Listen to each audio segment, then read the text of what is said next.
이종희 수녀님께서 저한테 이런 이제 최근 얼마 전에 천호동에 집결지가 있는 성매매 집결지가 있는데 불이 난 적이 있습니다.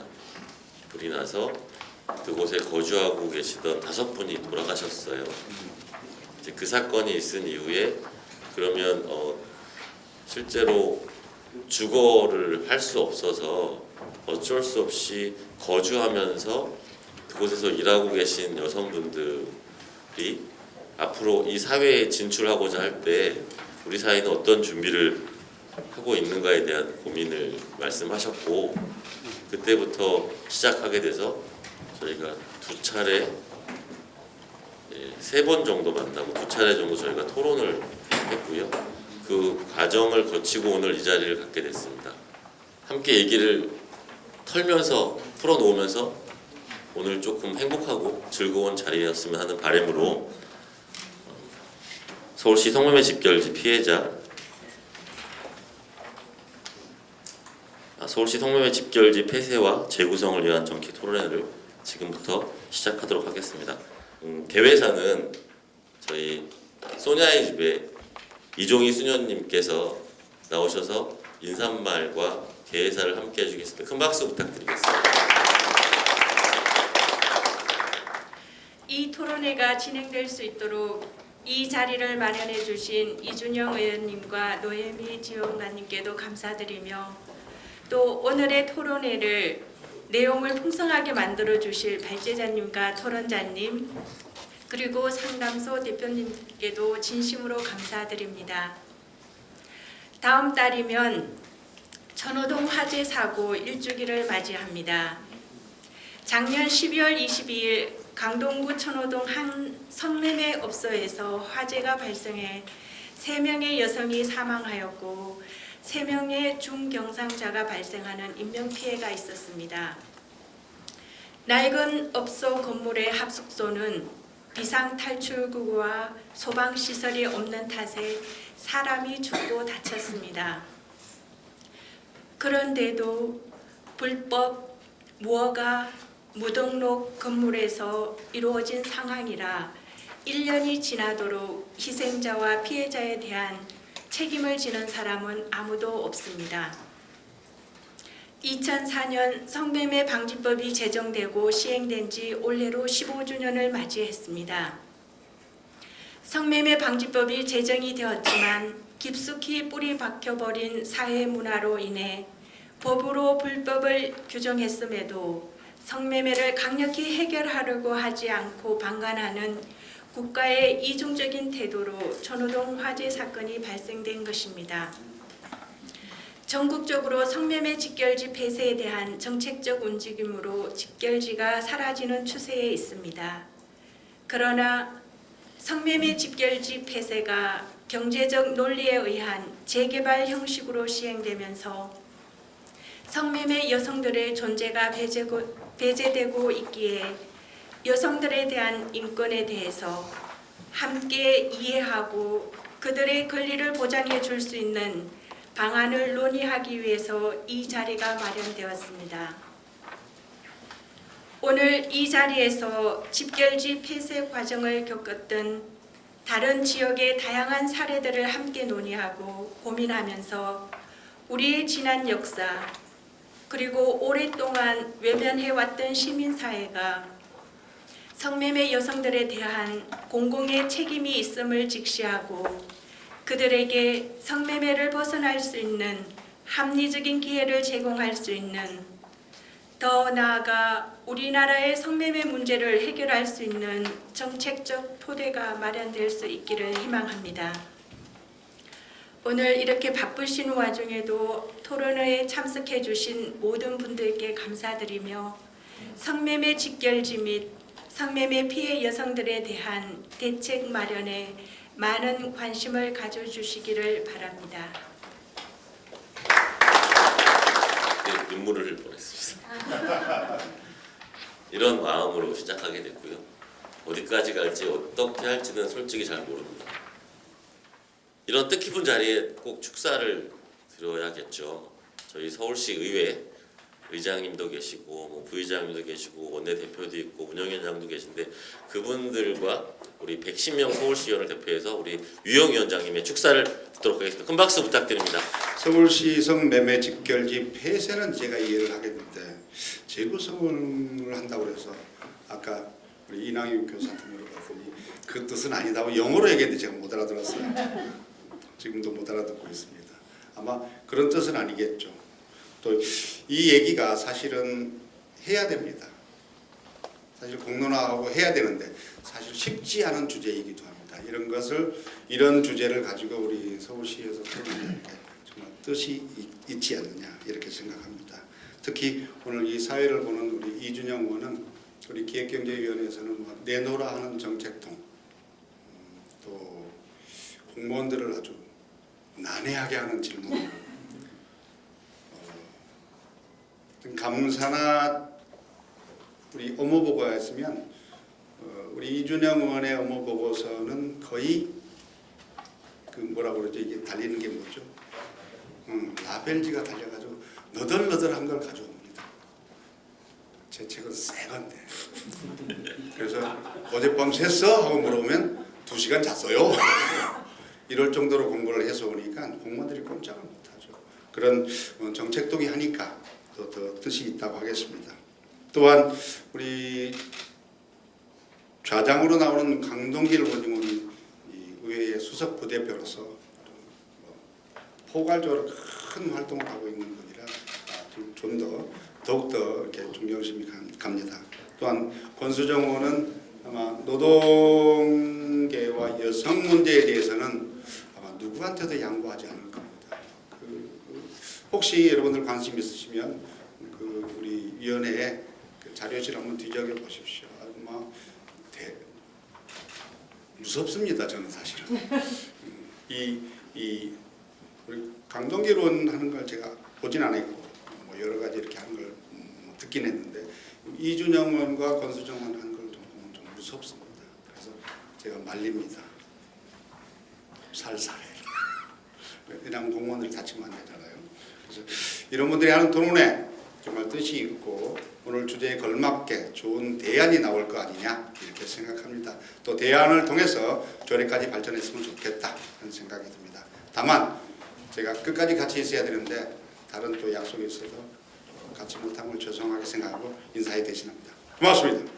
네, 마지막으로 저희 축사라고 해야 되죠, 격려사라고 해야 될지, 그러니까 민생실천위원회라고 있습니다. 서울특별시 의회 그리고 더불어민주당 내에 있고요.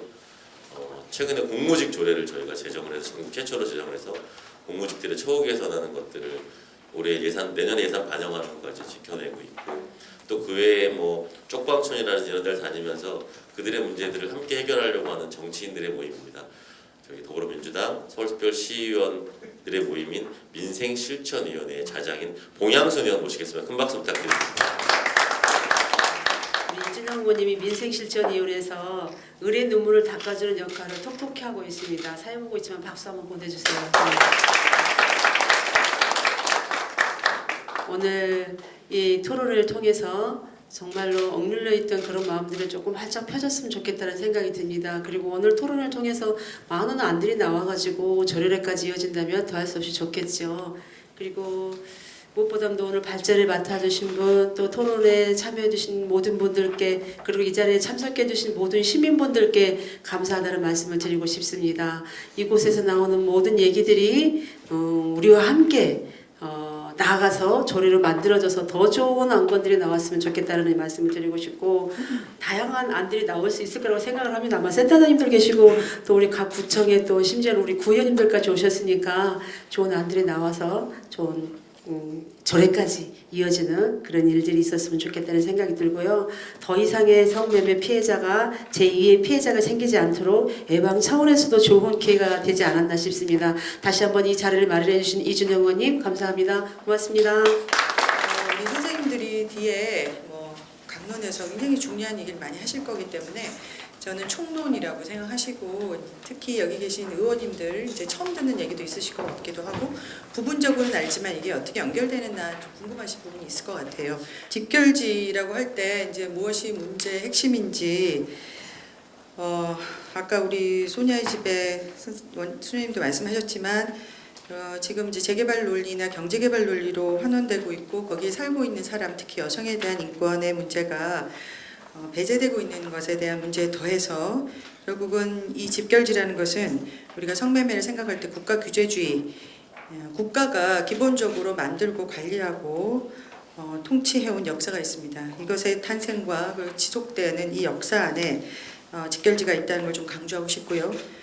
결국은 처음에 생길 때 이제 18세기, 19세기 서구 제국주의 확산, 그다음에 일본 제국주의, 그다음에 미 제국주의가 있었고, 그다음에 전쟁이라는 것이 있고, 성병 통제, 그리고 조선에서는 식민지 민족 말살 정책, 그다음에 군인의 위안과 안녕이란 명목, 그 이후에 군사 독재 체제를 거치면서 안보와 경제 발전이나 미명하에 끊임없이 변주돼 왔다는 것을 말씀드리고 싶습니다. 일제 식민지와 미 군정, 미 제국주의 식민지, 그리고 군사주의 독재 정권의 식민지, 남성의 식민지 역사 속에서 어떻게 변화했는가를 보도록 하겠습니다.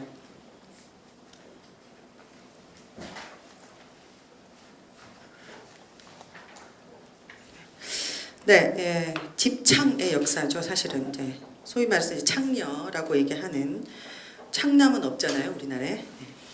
남자를 모으지 않고 여자를 모은 역사입니다.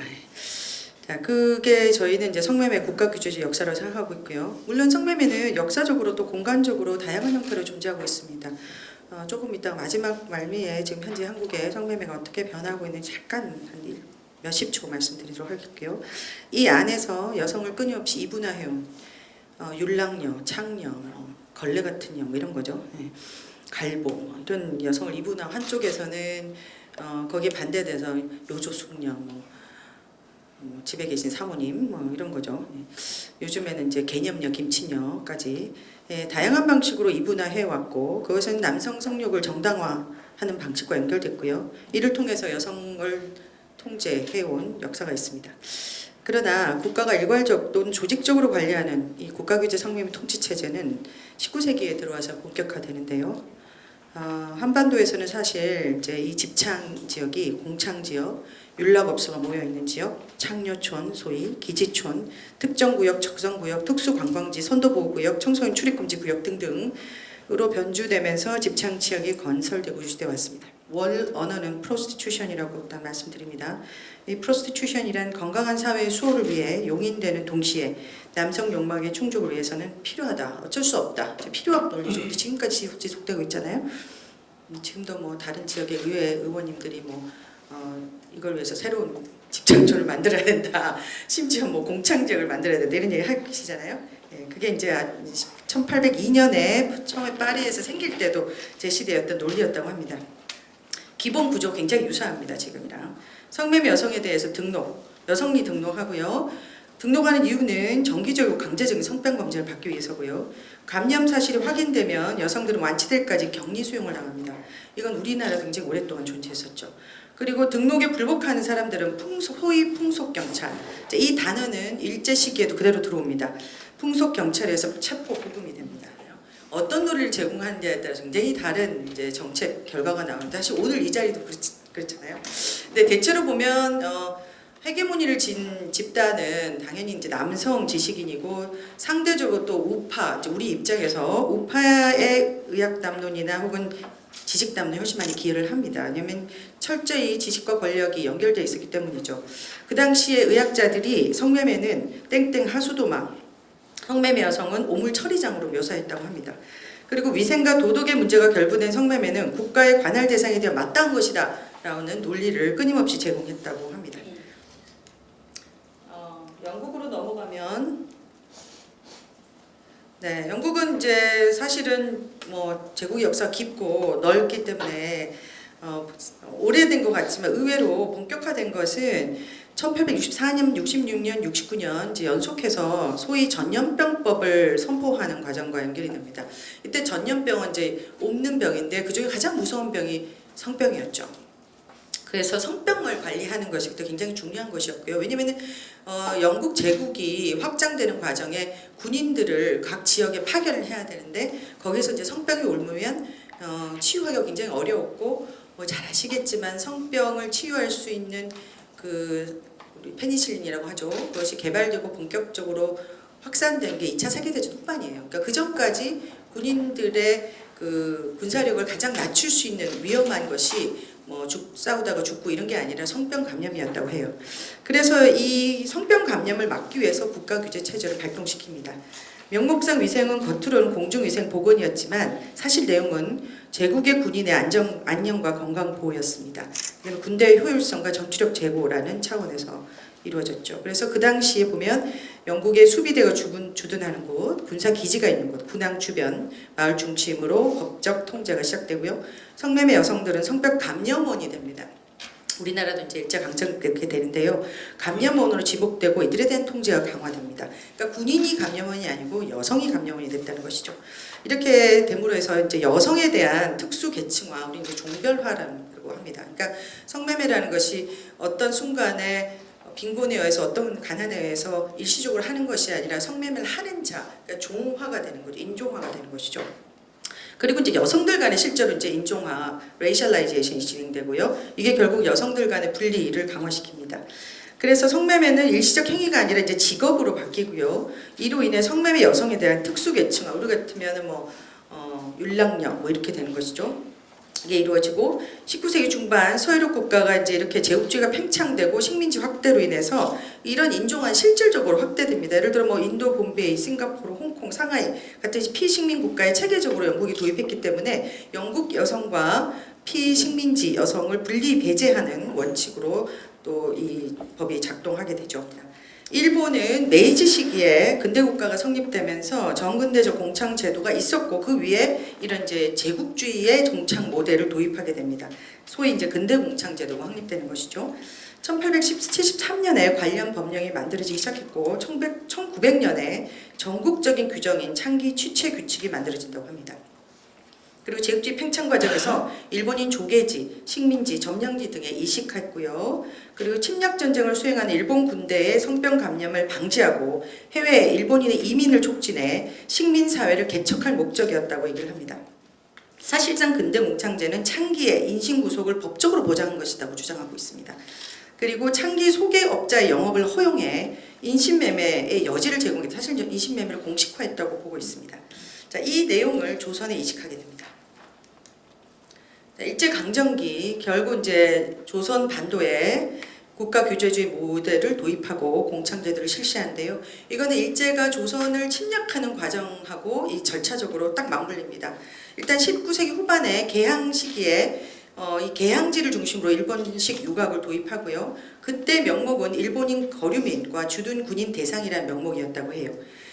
그리고 이제 결국은 성매매 단속을 위한 여러 규칙들을 제정하고 집창화를 차근차근 준비해 나간다고 합니다. 자, 20세기 초반이 되면 1902년에 일본 거류지에 이제 본격적으로 공창 지역이 건설됩니다. 뭐 아시겠지만 부산이나 인천이고요.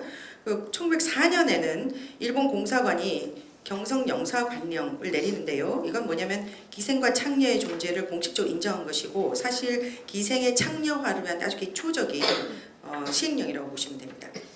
그래서 기생은 창기는 불특정 다수인을 상대로 선교를 하고 그 대가를 지불받는 직업인이란 것을 명확히 합니다.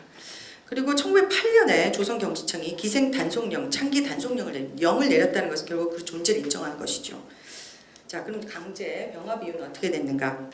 16년에 이제 조선반도 전체에 공창제도를 통일적으로 실시하게 되고 전국에 어떤 지역을 정해서 유곽을 설치하게 되는데요. 이때 이제 법령이 몇 개 있는데 결국 내용은 뭐냐면 각도 경찰서장이 지정한 장소에서만 공창 영업을 할 수 있고 유곽으로 상징되는 조직적 국가규제 성매매 체제인 공창제도를 확립한 것이었습니다.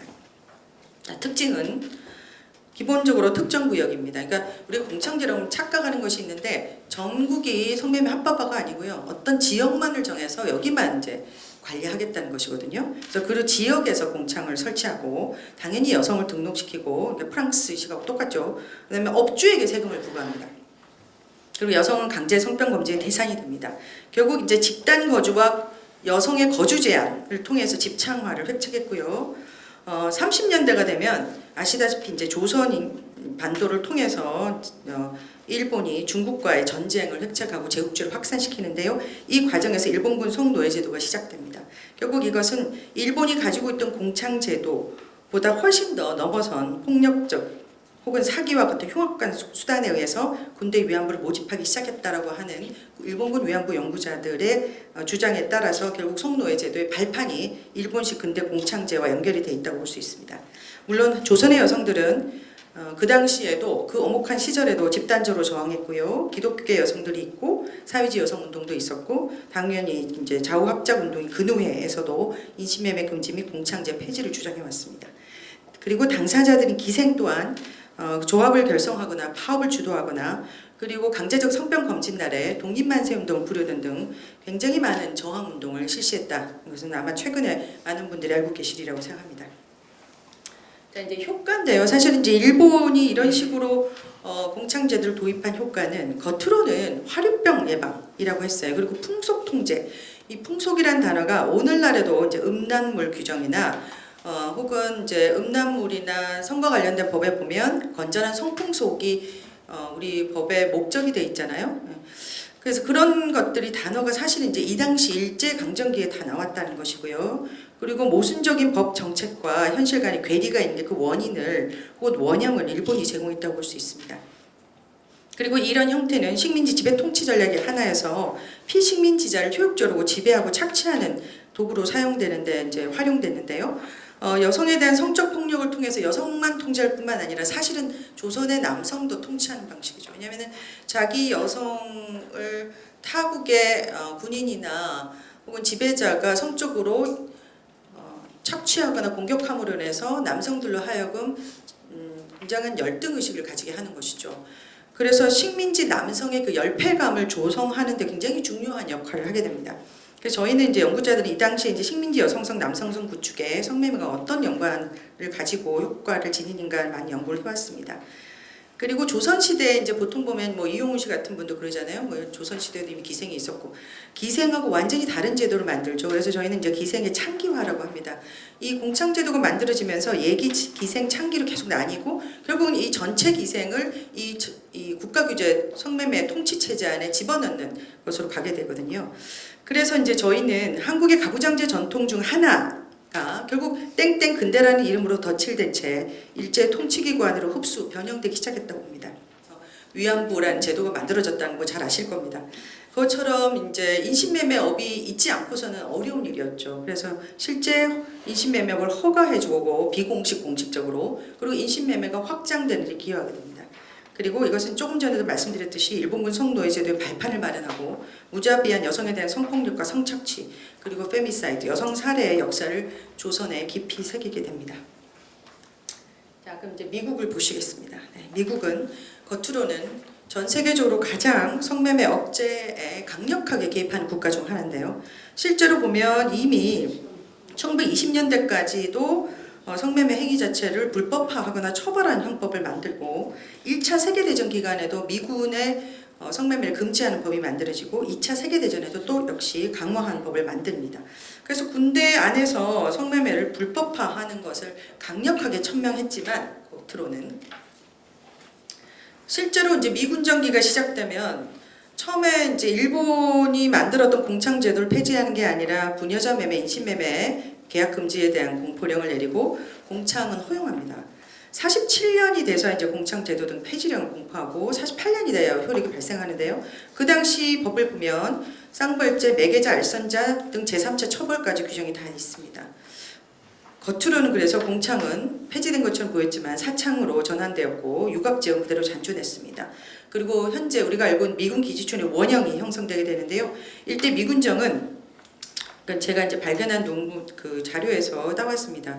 청결과 위생 개념이 부재하기 때문에 동양이 이질적이고 무서운 질병에 시달리고 있다. 이제 이거는 뭐 성병을 얘기하는 것입니다. 그래서 미군 병사의 안전에 위협이 된다고 우려하고 이 불결한 비미국인 성매매 여성, 조선 여성에 대한 통제는 미군 병사들의 보건복지를 위해 필수 불가결한 것이다라고 주장하게 되죠. 그래서 시민의 보건후생을 기하고 화류병 근절, 여기 화류병 그대로 나오죠. 명분 삼아 공창은 물론 여급 기생들까지 정기적으로 검진을 실시하고 건강증명서를 교부합니다. 그리고 미군 정원 일제당시 공창지역을 집창지역을 그대로 활용해야 됩니다. 이것은 미군의 성매매 접근성과 효율적인 성병 통제를 꾀하기 위함이었습니다. 물론 이때도 조선의 여성들은 그 어렵다는 좌우 합작을 이뤄내면서 폐업 공창 구제 연맹을 만들고 공창제 폐지 운동을 격렬히 진행합니다. 네, 박정희 군사정권 넘어가겠습니다. 박정희 군사정권은 들어서자마자 윤락행위 방지법을 시행하죠. 이때 윤락이라는 것은 아시다시피 윤리적으로 스스로 타락한이라는 의미입니다. 아시다시피 윤락녀는 있지만 윤락남은 없습니다. 이 윤락행위 방지법은 기본적으로 행위뿐만 아니라 알선도 금지하게 돼 있고 행위자라 하면 사실은 윤락남도 포함되어야 되는데 이때 행위자는 여성을 의미하는 것이었습니다. 여성에 대한 보호 지도소 위탁 그리고 이 여성과 포주 간 채권 채무 불인정 그렇지만 법적 실효는 거의 없었습니다. 즉 이 윤락 여성과 포주 간 채권 채무 불인정이라는 부분은 사실상 지금 이제 성매매 특별법도 있지만 그 당시에도 이미 존재했던 것이고요. 지금 한번 거의 제대로 실행된 적이 없다고 보시면 됩니다. 이때 윤락 여성은 풍속을 해치는 자로 낙인화됩니다. 동시에 62년이 되면 특정구역을 실시하는데요. 이 특정구역은 혹은 적성구역이라고 불렸는데 용산역, 영등포역, 지금 여러분이 말씀하시는 집창초 지역입니다. 전국 46개의 집결지와 이태원, 동두천, 의정부 등 32개의 기지촌이 포함되어 있었습니다. 그리고 1년 전인 61년에는 관광지원법을 제정해서 이 특정구역에 있는 업소들을 특수관광시설로 지정하고 지원하게 됩니다. 그래서 성매매 겉으로는 금지였지만 실질적으로 허용하고 지원하는 형태가 사실상 박정희 군사정권 때 확립됐다고 보시면 됩니다. 특정구역을 조금 더 말씀을 드리겠습니다. 자, 이게 이제 집장지역인데요. 공식적 논리는 윤락녀석 선도와 재활이었다고 합니다.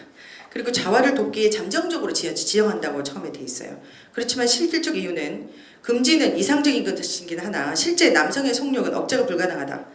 그리고 다가오는 국제회의 등의 외국인 유치를 위해서 돈벌이가 필요하다는 논리를 대고 있고요. 그 당시에 그 국회 의원들이 한 얘기들을 보면 5월에 있을 국내 각가지 행사에 따른 많은 외국인이 내한한다. 이를 대비해서 윤방법이 있으면 안 되지 않냐. 그러니까 이 저촉을 피할 수 있는 지역의 설정이 필요하다.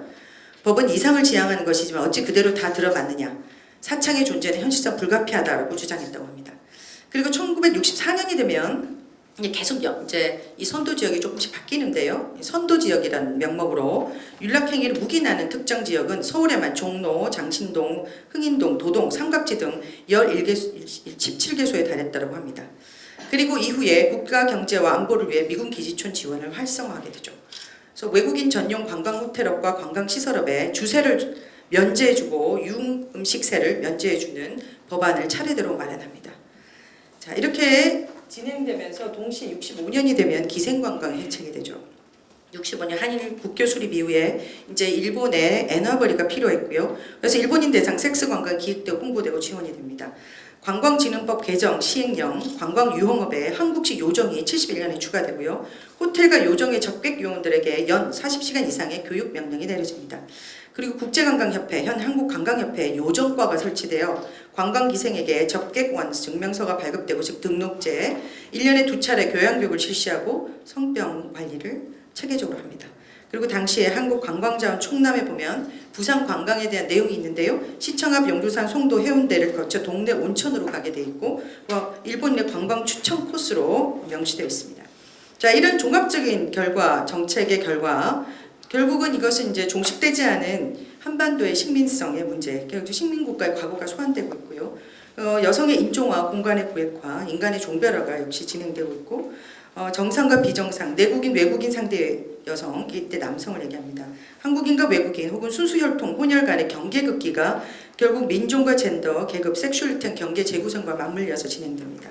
그리고 접대 문화, 비공식적 요정 정치가 정상화되죠. 이 남성 간의 거래의 대상으로서 여성의 지금도 성접대라는 단어가 아직도 문제가 되고 있고 실제 시행되고 있잖아요. 예, 그것이 정상화되는 것은 결국 박정희 군사 정권이라고 생각합니다.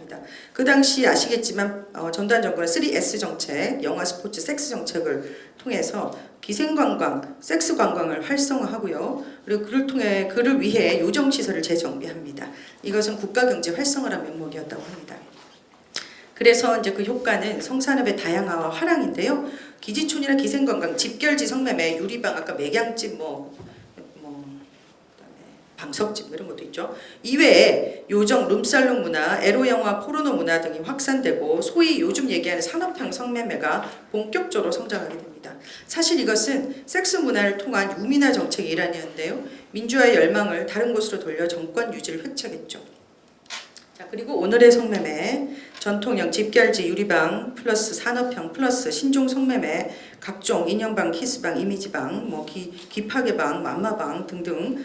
그다음에 해외 구매 성매매, 이제는 우리가 구매력이 있기 때문에 밖으로 나가는 섹스 관광이 지속되고 있고요. 그리고 성매매된 여성과 성구매자, 성산업 축소가 사실은 난망한 실정으로 성구매자가 많은 것으로 드러나고 있습니다. 여기에 불법 촬영물, 불법 유포물, 우리가 리벤지 포르노라고 얘기하죠. 비동의 영상 유포물 혹은 동의 촬영했더라도 비동의 유포물. 그다음에 이제 각종 온라인 음란물, 거기에 웹하드 업체, 성폭력이 연결되어 있는 엄청난 카르텔 형성하고 있고 이것은 이제 돈이라는 명목으로 혹은 자본주의 변화를 등에 업고 여성의 피해가 확산되고 있는 실정입니다. 자, 이게 이제 최근 섹스돌까지 왔습니다. 이제 생각합니다. 집결지 한두 군데 폐쇄와 재구성의 문제가 아니고 대한민국에 여기 앉아 계신 제가 사실은 서울시 의원님들이 이렇게 많은 곳에서 얘기하기 처음이어가지고요. 감사하게 생각합니다. 예. 의원님들이 성매매 본질이 무엇인지 근본적인 원인이 무엇인지를 고민하는 시간이 됐으면 좋겠습니다. 결국 성매매는 남성의 성적 욕망, 또 그들이 원하는 섹스를 위해 여성의 몸을 이용하는 행위죠. 금전을 빌미로 남성이 원하는 행위를 여성으로 하여금 강요하는 것이죠. 이러한 과정에 돈을 벌고자 여성을 사고 팔고 소유하고 착취하는 행위입니다. 여기에는 여성 혐오적인 기반의 성적 대상화, 상품화, 성폭력이 다층적으로 얽혀 있습니다. 그 결과 여성의 열등함과 남성의 우월함, 여성에 대한 남성의 실질적인 권한과 지배, 통제력이 확증되고 재생산되는 장이기도 합니다. 이 다층적 식민지 유죄이자 남성 우월주의 산물인 성매매 집결지는 성병 통제, 국가관리의 효율성, 남성들의 접근성과 성적 요구의 충족을 위해 건설되고 끊임없이 변주해왔습니다. 그래서 집결지 폐쇄와 여성의 관점에서 이 집결지를 재구성하기 위한 국가 혹은 중앙정부, 지방정부의 책임은 명백하다고 생각합니다. 이 집결지가 중층적 식민지 유죄라면 정부의 책임은 명확한 것이죠. 역사적 과오를 우리가 직면하고 기억하고 기록하고자 하는 것, 일본군 위안부 문제만 있는 것이 아니라 우리 안에 있는 다층적인 성매매 역사가 있습니다. 그리고 국가는 한 번도 어김없이 국가 포주 역할을 해왔습니다. 이 포스트 식민 역사에서 여성은 사회구조의 피해자이자 남성의 피해자였습니다. 이 여성에 대한 체계적인 지원의 타당성은 너무나도 의심의 여지가 없다고 생각합니다. 그래서 여성 중심의 재구성이라 함은 사실상 그 여성의 안녕과 건강을 보장하는 것이기도 하지만 동시에 구매자, 알선자, 업주에 대한 처벌과 공무원 등 남성 전반에 대한 교육의 필요성이 지금 당장 제고되어야 할 것입니다. 그리고 동시에 중앙정부 차원에서 노르딕 모델 등 지금 성매매 지역 혹은 성매매 여성에 대한 인권을 보장할 수 있는 그런 법적, 정책적 제도가 필요합니다. 결국 여성이 남성과 동등한 존재라는 사실을 근본적으로 부인하는 성매매가 있는 한 성평등한 사회라는 언명은 사실상 기만에 불과합니다. 감사합니다. 네, 안녕하세요. 오늘 토론의 자장을 맡은 서울특별시의회 행정자치위원회에서 의정활동을 하고 있는 강동길 의원입니다. 아까 우리 이준영 의원이 이야기했다시피 참 어떻게 보면 무거운 주제이기도 하고 또 이제는 말을 해야 될 주제이기도 하고 2004년도에 성매매 방지법이 제정된 이후에 여러 가지 직결지 폐쇄를 놓고 여러 가지 이야기들이 있었고 또 다양한 충돌들이 있었습니다. 그러나 그러한 폐쇄가 거기에 성매매 종사자들을 더 어려운 곳으로 또 다른 직결지로 이렇게 옮겨가는 정책이 아니고 또 탈성매매를 위한 하나의 전환의 계기가 됐으면 하는 또 기회가 됐으면 하는 걸 같고요. 지금 서울시에는 3군데가 있습니다. 제 지역구인 우리 월곡동, 미아리와 천호동, 영등포 세 군데가 있는데 어떤 분절적인 접근보다는 세 군데의 어떤 종합적인 접근을 통해서 조금 더 좋은 개선과 방안을 마련해보고자 하는 토론회가 되지 않았나 싶고요. 자장의 역할은 시간을 잘 지키게 하는 게 자장의 역할입니다. 우리 지금부터 하실 우리 사례 발표해 주실 세 분께서는 10분 내로 조금 발표를 해주시면 감사를 드리겠습니다. 먼저 우리 서울 사례 우리 고진달래 반성매매 인권운동 이후에 고진달래님 서울 사례 발표가 있겠습니다. 이제 모든 업소가 폐업된 상태인데 그 당시에 2009년에 용산 참사가 있었기 때문에 사실 서울시에도 되게 빠르게 이거를 큰 문제 없이 넘어가고 싶었기 때문에 보상이 굉장히 빨리 이루어졌던 사례였고요. 청량리 같은 경우에는 2017년에 3년 전, 2년 전에 이제 퇴거가 되고 모든 지역에 이주가 완료된 상태인데 지금은 롯데건설에서 그 주상복합 건물이 세워지고 있는 상황입니다. 그러니까 이제 저희가 재개발을 지켜보면 사실은 재개발이 시작된다고 하면 땅값이 평당 1억 됐던 곳이 2억이 되고 4억이 되거든요. 그런 순간에 건물주들은 굉장한 그 대박을 터뜨리는데 여성들은 그 과정들이 제가 볼 땐 재앙과도 같은 시간을 보내고 있다고 생각합니다. 발제문에서는 15페이지부터 이제 21페이지가 세 군데 집결지의 현황인데 이제 양이 많기 때문에 제가 간단하게 정리를 하면 이 세 곳이 지금 그 재개발을 막고 있다. 그리고 여전히 업소들은 재개발이 되는 순간까지도 여기는 호황을 이루고 있다. 마지막까지도 남아서 돈을 벌겠다라고 하기 때문에 업주들은 끝까지 남는다. 왜냐하면 끝까지 남을 때만이 보상금이 올라가기 때문에 그들은 생리상 그럴 수밖에 없다. 그리고 천호동에는 여전히 그 재개발이 진행되고 있음에도 29개 업소와 80명의 여성들이 남아 있고요. 여기의 특징은 20, 30대 여성들이 주를 이루고 있습니다. 근데 미아리 같은 경우는 지금 굉장히 큰 규모로 운영되고 있는데 100곳의 업소와 300여 명의 여성들이 남아 있고요. 여기는 좀 특징이 50대 나이 드신 여성분들이 일하고 있다는 거예요. 영등포가 아마 저희 청량리하고 가장 비슷하게 운영되고 있는 것 같은데 20, 30대 유리방, 저희가 이제 흔히 말하는 유리방의 여성들이 한 100명 정도 있다고 하고요. 휘파리 골목이랑 쪽방이라고 얘기를 하거든요. 그곳에서는 70대, 80대까지도 여성들이 실제 빈곤한 여성들이 노년 여성들이 일을 하고 있습니다. 그러니까 이들의 특징은 여러분들도 많이 알고 계시겠지만 빈곤한 생활, 그다음에 선불금과 부채, 그리고 가족 연고가 없는 것, 그다음에 장기간 성매매에 노출이 되어 있다 보니까 심리적인 상태에서 굉장히 취약하다라는 거가 특징으로 남아 있습니다. 그 3페이지를 보시면 제가 좀 유의미하게 봤던 건 뭐냐면 천호동 상담소에서 소녀의 집에서 여성들을 대상으로 그 70명의 여성들의 대상으로 재개발이 되면 무엇이 필요하냐라고 물었다고 합니다. 그러니까 여성들은 41%가 생계비 지원, 그다음에 29%가 취업, 주거 지원이 14%로 이제 집계가 됐다고 하는 걸 보면 아마 저희에게 시사한 바가 굉장히 클 거라고 생각합니다. 제가 이제 마음이 엄청 급해요. 그래서 지금 남아 있는 집계화제 현황은 그런데요. 아마 더 중요한 거는 청량리 사례를 함께 보시면서 집결지가 폐쇄되는 과정이 그렇게 녹록지 않구나. 저희가 어떤 지원이 필요한지에 대해서 좀 같이 이야기를 나눠보고 싶은데요. 사실은 청량리 지역은 완전히 폐쇄된 건 아니에요. 그 두 곳이 여전히 남아 있고 두 곳에서 여성 10분이 지금 일을 하고 계시거든요. 그래서 저희가 재개발이 딱 수면 위에 떠오르면서 가장 먼저 도드라졌던 건 뭐였냐면요. 그 집결지 안에 있는 청량리파라고 하는 그 조직폭력배가 2017년에 수사를 받게 돼요. 왜 그런가 했더니 그 청량리파가 건설 자격증을 빌려서 건설사를 설립을 합니다. 그리고 재개발 시행사로 선정이 돼요.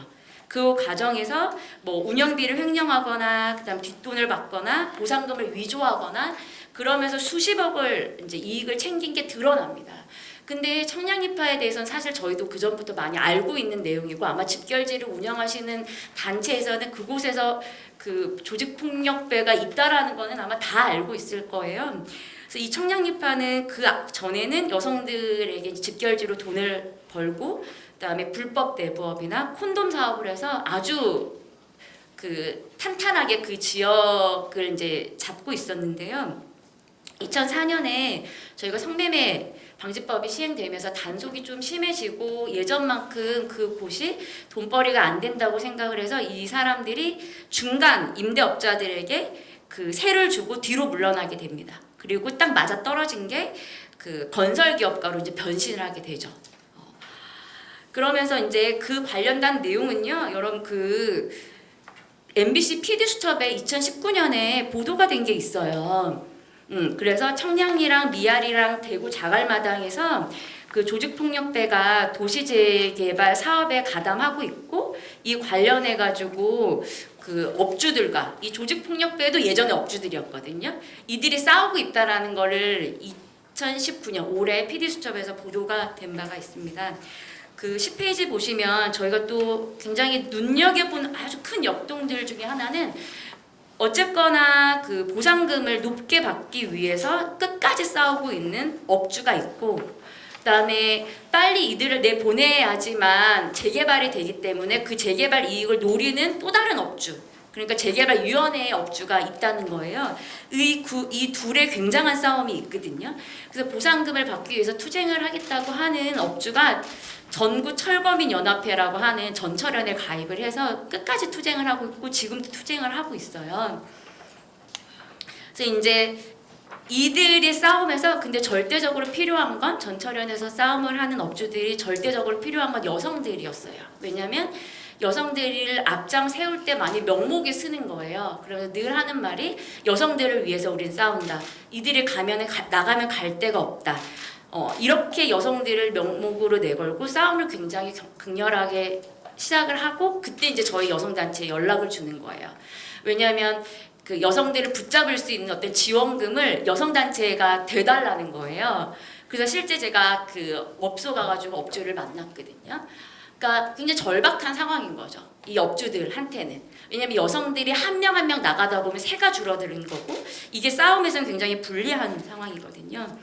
그래서 이제 그러면 이룸 현장에서는 그러면 무엇을 할 수 있을까라고 했을 때 굉장히 무기력해요. 그래서 저희가 할 수 있는 건 실제적으로 여성들이 같이 싸우면 보상금을 받기는 하냐. 그러면 저희가 물어보는 곳마다 받을 수 없다고 얘기하거든요. 전전세의 여성들은 아니면 전전세의 누구라도 그렇게 보상금을 받을 수 없다. 그리고 여성들 같은 경우도 명확하게 뭐 내가 얼마를 너의 싸움에 같이 가담해 주면 얼마를 받겠다라는 각서 하나 쓰지 않고 같이 싸우거든요.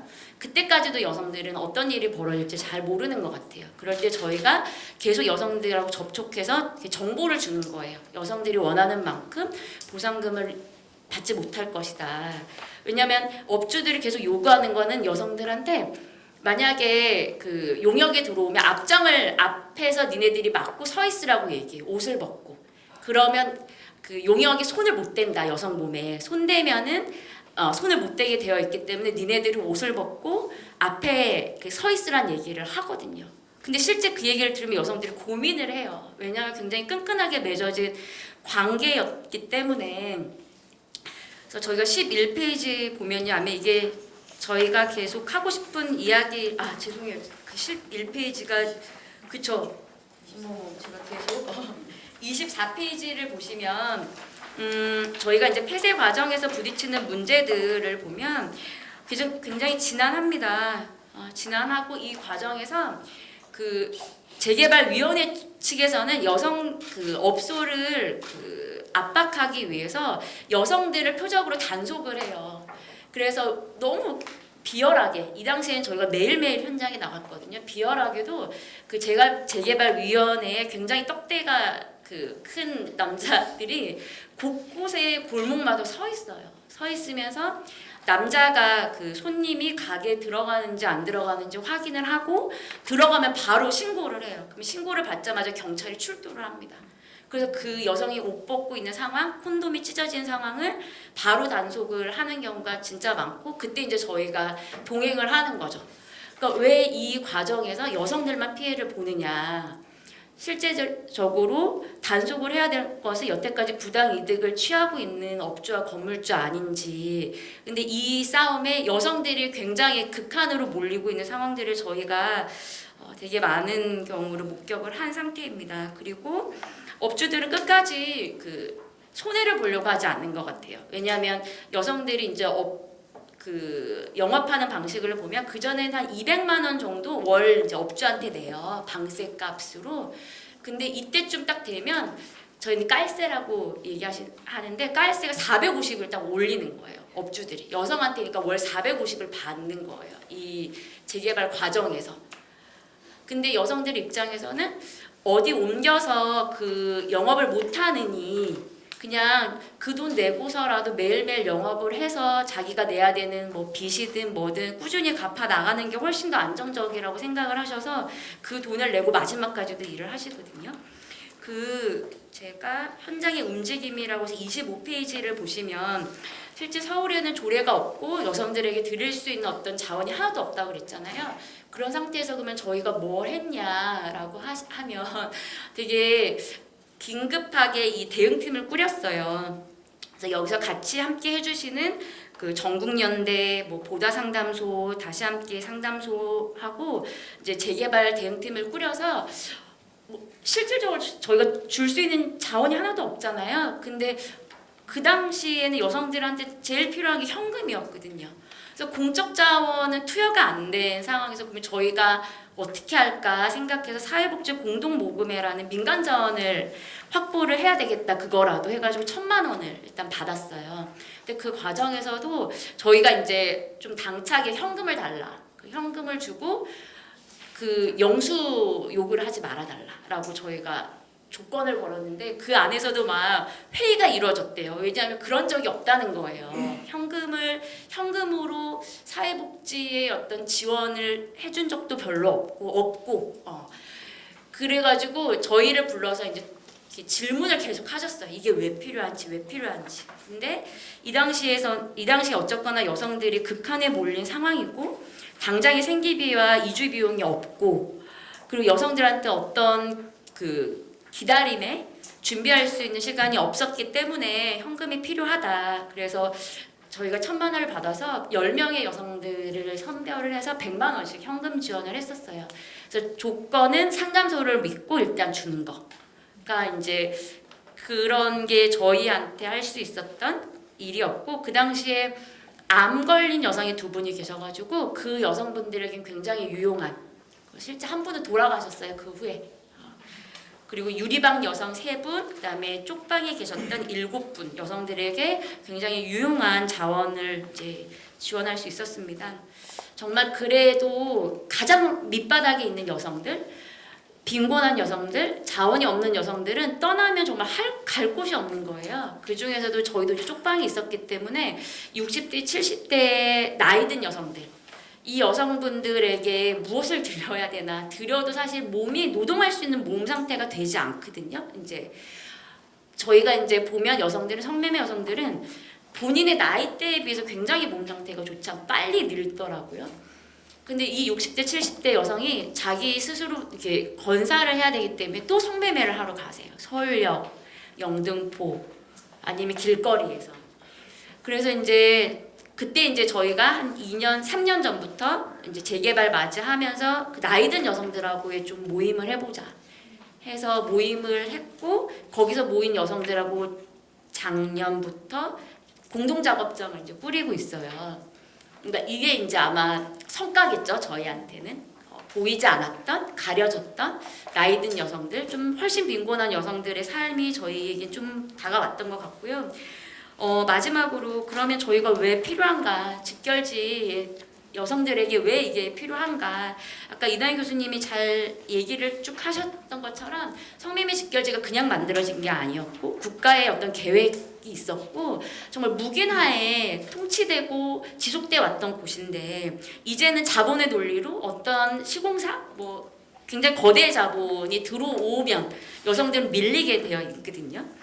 근데 그동안 포주, 그다음에 깡패들에게 아주 배를 불려줬죠. 그리고 그거에 경찰들이 합세했다는 거는 지금도 여전히 기사에 나오고 있는 내용들이거든요. 그러니까 이제는 폐기돼야 된대요, 이곳이.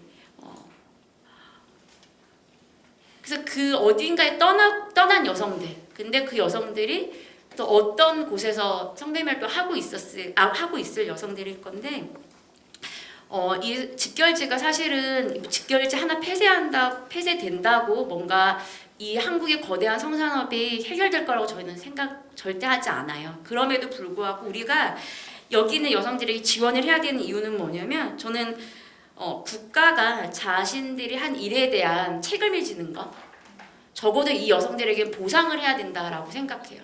아니 우리 그 미군 기지에 있는 여성들 얼마 전에 보상금 받았잖아요. 승소했죠. 승소했죠. 국가 대상으로 이거는 소송감 아닌가요? 그렇게 생각합니다. 저는 여기서 마치도록 하겠습니다.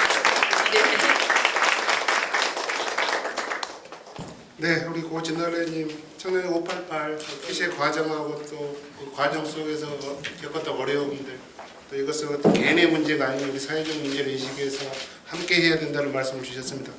다음 우리 전북 여성인권지원센터 송경수님 마찬가지로 10분. 네, 프레젠테이션으로 준비를 했으나 시간 관계상 자료집을 보고 사례 발표이다 보니까 사진이 좀 많은 점 양해 부탁드리고요. 선미촌 해체와 재구성인데 아까 재구성에 대한 질문 해주셨는데요.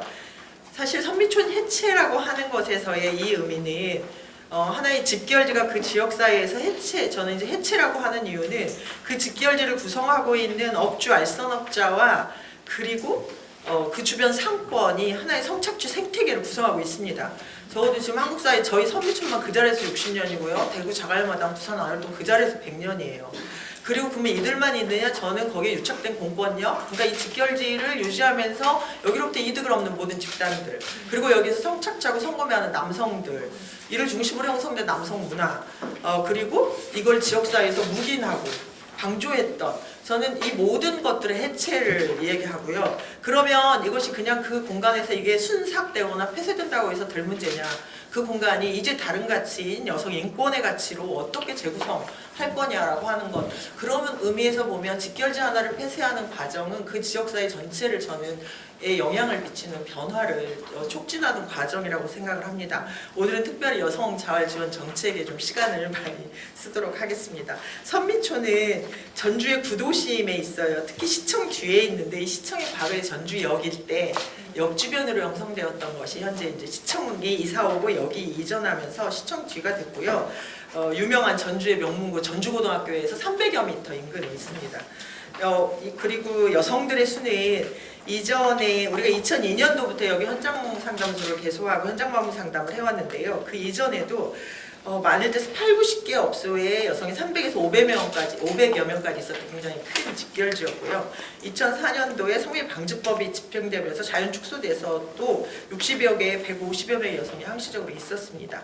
그런데 최근에 2014년도부터 단계적 폐쇄 정책이 지금 추진되면서 업소 수와 여성 수가 많이 줄었습니다. 20여 개 업소의 여성은 한 20에서 30여 명으로 많이 줄었습니다. 업주들의 조직이 있고요. 형태는 숙박업 형태로 등록되었었으나 2002년 계복동에서 화재 참사로 14명의 여성이 사망하면서 이 대책위가 국가배상, 지자체배상, 손해배상 청구 소송 등을 진행합니다.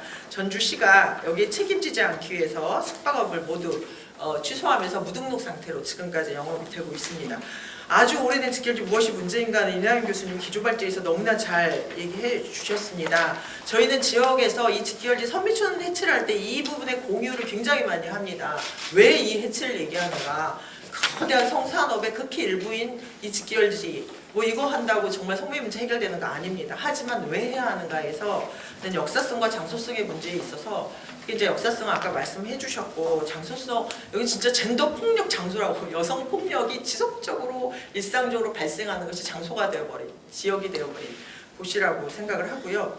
뭐 예를 들면 이게 이제 젠더화된 공간인데 그러니까 성구매가 거기에서 뭐 이루어지는 거는 모두 다 아는 사실이고 저희 이제 아는 그 남성 모임이 있는데 저희 성구매 반대하는 남성 모임인데 여기 한 멤버가 이제 이런 이야기를 합니다. 고등학교 때 그 야간 자습을 하면 그 학교 운전버스 버스기사 아저씨가 너희들 정말 공부하느라 있었지 위로를 좀 얻기 위해서 그러면서 선미촌으로 귀갓길을 매일 갔다는 거예요. 이거는 제 또래 분에도 얘기했던 우리 때도 그랬는데 이래요. 자, 그러면 직결지가 어떻게 소비되는가? 남성들의 그런 성착적인 성문화가 저는 이런 것들의 영향을 받는다고 보는 거고, 그 다음에 성매매는 여성 문제야 라고 자꾸 이런 통념이 있잖아요. 그래서 직결지는 그 뒤에 그러니까 착취하는 업주의 모습도 보이지 않고 구매자의 모습이 사라진 채 홍등가에 여성이 호객하는 모습. 그래서 성매매는 저 여성의 문제구나 라고 하는 이런 굉장히 그릇된 오해죠. 편견이고 그런 통념을 계속해서 만들어내는 것이 직결지다라고 하는 거고, 저희가 2002년도부터 여성들 현장마무 상담하고 법률 지원하고 여러 가지 지원을 하면서 얼마나 착취적인가는 아주 낱낱이 보고 있습니다. 방지법이 있는데도 계속 영업을 하고 있는 것에 대한 저희는 이제 문제 제기고요. 그리고 알선업자와 이 건물주들의 고소득은 성매매방지법이 이제 집중적으로 집행되던 시기 2004년 9월에 9월부터 2달간 이제 단속이 집중적으로 되니까 영업이 안 되는데, 그때 기사가 나와서 전북일보에 지금 성매매방지법 때문에 전북은행이 흔들리고 있다. 이게 기자들이 이제 알려줘 왜 그런지. 이유는 선미촌의 업주들이 VIP라는 거예요. 한 달에 몇 억씩 입금시켰다는 거죠. 그리고 건물주들은 지금도 그런데요. 지금 거기가 상업지역인데 공시지가는 일반 상업지보다 전주지역 굉장히 낮습니다. 그런데 성매매를 목적으로 매매되거나 임대될 때는요, 굉장히 이제 비정상적으로 높은 거예요, 가격이. 임대 수익이 20년 전부터 한 업소당 300에서 500만 원이에요. 그럼 그 돈을 주고도 사실은 돈을 버는 거고, 그럼 그 돈은 어디에서 나왔는가? 우리 이제 여성의 성착취된 것으로부터 비롯된 그런 고소득이 계속 부정됐던 곳이라는 겁니다. 선미촌의 역사도 인근에 유곽의 형태로 그 일제강점기 때 시작되고요. 그 자료를 저희가 이제 역사 아카이브 연구를 했을 때 1930년대 자료인데 일본의 전국 유곽 안내라고 하는 한국에 오면 이제 유곽 가이드북 같은 거죠. 이런 거를 이제 만들어 놓은 것을 찾았는데 여기 전주에 있는 유곽에 대한 안내가 있습니다. 그리고 이제 이러한 선미촌 문제 해결을 위한 현장 활동을 계속했는데, 저희 센터는 2001년 9월에 군산 대명동 화재 참사 1주년 때 개소를 했고, 2002년 6월 개복동 화재 참사 이후에 선미촌에 있는 여성들의 인권 문제에 주목하면서 상담소를 개소를 했습니다. 그래서 그때부터 지금까지 현장방문 상담과 여성들에 대한 이제 여러 지원을 하고 있고요. 2006년도부터 12년까지 6차례의 지속적인 직결지 문제 해결을 위한 집단의 토론회를 개최합니다. 저 선미촌 문제를 계속해서 지역사회에서 그냥 놔두는 수는 없다라고 하는 공론화 과정이었고요. 이때 여성인권 실태를 저희는 계속해서 발표하고 지자체, 경찰, 시민사회단체 다 불러서 촉구를 합니다. 이 직결지 문제 어떻게 할 건지, 그리고 시민의식 조사 사업도 진행했고요. 성범의식 때 모니터링까지 했습니다. 4개 업소를 특정해서 인근 지역에서 정말 몇 명이 들어갔다 추정되는 사람들 했더니 4개 업소에 3시간 동안 114명이 들어갔다 나오는 거를 모니터링하면서 수요 차단 정책 어떻게 할 거냐라고 하는 이런 토론들을 한 적이 있습니다. 지역 주민들을 저희가 또 만나면서 지역 주민들이 지역 낙인이 있는 거예요. 선미촌 뒤에 산다고 하는 이제 그 낙인의 문제에 대해서 공감하면서 주민들에게 요청했습니다. 여성들의 인권 문제에도 여러분들이 아셔야 합니다. 그래서 같이 한 문제를 해결해 봅시다라고 하는 이제 그런 과정을 갖췄고요. 전주시에서 처음으로 공적 자금이 이제 확보되면서 연구 용역 사업을 진행했고, 2014년 2월에 그 밑에 사진을 보지만 행정의 공백, 경찰 공권력의 공백, 아무것도 선미촌에 대해서 이루어지지 않을 때 우리가 이제 모여서 아니 이거 지역사회의 의제로 같이 해결해 보자라고 해서 우리가 할 수 있는 일부터 해보자 해서 만든 게 이제 민관협의회예요. 이거는 민간이 앞장서서 이제 행정과 경찰을 이제 이렇게 오게 하는 그런 방식이었고, 이후에 2014년 이후에 창립총회를 하고 이제 지방선거 때 전주 시장 모든 후보들에게 정책 질의를 했습니다. 이 선미촌은 어떻게 할 건지 언론에 공개했고, 모든 캠프를 만나면서 이제 그 지역사회 공론화를 만들어냈고요. 그 과정에서 경찰을 방문하고 어쨌든 당선된 시장이 이건 여성 인권의 사안으로 이 정책을 수용합니다. 동의했고, 그래서 그때부터 이제 본격적인 단계적 폐쇄 정책인데, 그러니까 문화재생 사업으로 추진하는 건 전략적 선택이었습니다. 그러니까 여기를 폐쇄하기 위해서 어떤 방식으로 갈 거냐 했을 때 시가 매입을 하고 업소들을 매입을 하고 그들을 공공적 역할을 하게 하면서 서서히 이제 폐쇄하게 한다라고 하는 거고, 여기에 경찰, 검찰, 여성들의 인권 자활 그리고 행정의 정책이 공조하는 것이 굉장히 중요하다는 얘기들을 그때 많이 했는데, 예를 들면 경찰이 단속을 나갔을 때 여성들은 철저하게 피해자를 보호하는 거죠. 입건하지 않고. 그걸 요구했고, 검찰은 건물주, 토지주, 그 업주들을 몰수 추진까지 하는 강력한 처벌이라고 하는, 그리고 그러니까 징역형을 처벌하는 것에 대한 것, 그리고 이제 여성들에 대한 자활 지원 정책은 직결지가 폐쇄를 해나가는 방향 속에서 저는 최소한의 조치라고 생각합니다. 정말 기본적인 조치죠. 두 가지 의미가 있는데, 아까도 말씀하셨지만 보상적 의미가 있습니다. 성매매 방지법의 보호법에는 국가가 여성의 인권보호와 자활을 책임지게 되어 있습니다. 이거에 대한 보상의 의미가 저는 있다고 보고, 또 하나는 유기지원의 성격도 있습니다. 폐쇄를 하기 때문에 생계비를 지원해야 되는 것이죠. 이 이외에도 뭐 많은 의미들이 있겠지만 일단 핵심적으로 저는 그러한 의미가 있다고 보고, 이것이 공조를 해야 되는 거고, 그러면 이제 직결지 폐쇄를 얘기할 때 그 여성들을 많이 봐요. 이제 지금도 수많은 질문들이 비슷한 질문들을 저희들이 계속 듣는데, 그 여성들은 탈성매매 돼요? 다시 재유지되지 않을까요? 그 여성들이 진짜로 그러니까 직결지 폐쇄를 얘기하는데 여성만 쳐다보면, 여성들한테 자활 지원하면 여성들이 이렇게 탈성매매하면 직결지가 폐쇄될 것처럼, 그건 전혀 사실이 아니죠. 사실 직결지를 폐쇄를 시킨다고 하는 거는 명백하게 알선업자 혹은 건물주들을 타겟팅하는 거라고 저는 보고, 그런 과정에서 여성들에 대해서 자활 지원은 너무나 기본적으로 해야 되는 조치라고 생각을 합니다. 그래서 매입한 업소를 리모델링해서 현장 시청이 들어가서 거기서 일을 하면서 이제 그 여러 가지 정책들을 이제 하게 했고요. 그 현장 시청의 왼쪽 거가 첫 번째 들어갔던 곳이고, 여기는 이후에 업사이클 센터로 국비를 확보해서 지금 리모델링 중이어서 오른쪽에 또 유리방이었던 곳을 임대해서 현장 시청 운영하고 있는데, 그 2층 사진입니다. 오른쪽 윗페이지를 보면 2층에 가면 이게 업소인데 저희도 깜짝 놀랐어요. 처음에는 방이 몇 개 아니어서 여긴 되게 작은 규모인가 보다 했는데, 화장실에 문이 있는 거예요. 화장실 문을 열고 들어갔더니 방이 거의 뭐 10여 개 넘는 방이 쫙 이어진 곳이 이제 오른쪽 사진입니다. 그러니까 이런 식의 착취적인 이제 그 건축 형태를 안고 있는 곳이 바로 직결지죠. 여성들 인터뷰를 했을 때 여기가 불법이고 여성들이 피해를 당하고 있다 그럼 빨리 없어지는데, 꼭 여성들에 대한 자활 지원해줘라라고 하는 것이 여성들 인터뷰에서 했던 얘기고요. 2017년도에 자활 지원 조례가 제정됩니다. 논의는 14년도부터 했었는데 이게 17년도에 하게 된 거는 적절한 시기를 찾는 거였습니다. 폐쇄가 어느 정도 됐을 때 실제로 이 자활 지원 조례가 이제 시행되기를 바라는 그런 적절한 시점을 같이 논의 과정에서 잡았고요. 그래서 긴급생계비와 주거지원은 보증금과 월세를 지원하는 최초에 어떻게 보면 그동안의 그룹프만 쉼터 방식의 시설 입소 방식의 주거지원이었다면, 개별 주거지원이 최초로 시도된 형태입니다. 전주에 보증금하고 원룸 월세를 해봤더니 대략 200-300 보증금에 30-40 월세 하면 연 700이면 되겠네라고 했는데, 이제 이렇게 해서 시작이 됐고, LH와 연계해서 시에서 LH의 물량을 확보해서 여성이 이제 선택하는 거죠. LH를 들어갈 건지 이렇게 원룸으로 들어갈 건지. 이거가 이제 최근에는 이 1년이 지난 후에 500만 원 정도의 그 자립지원금을 지금 지원을 추가로 하는 것을 지금 예산에 대해서 합의하고 있습니다.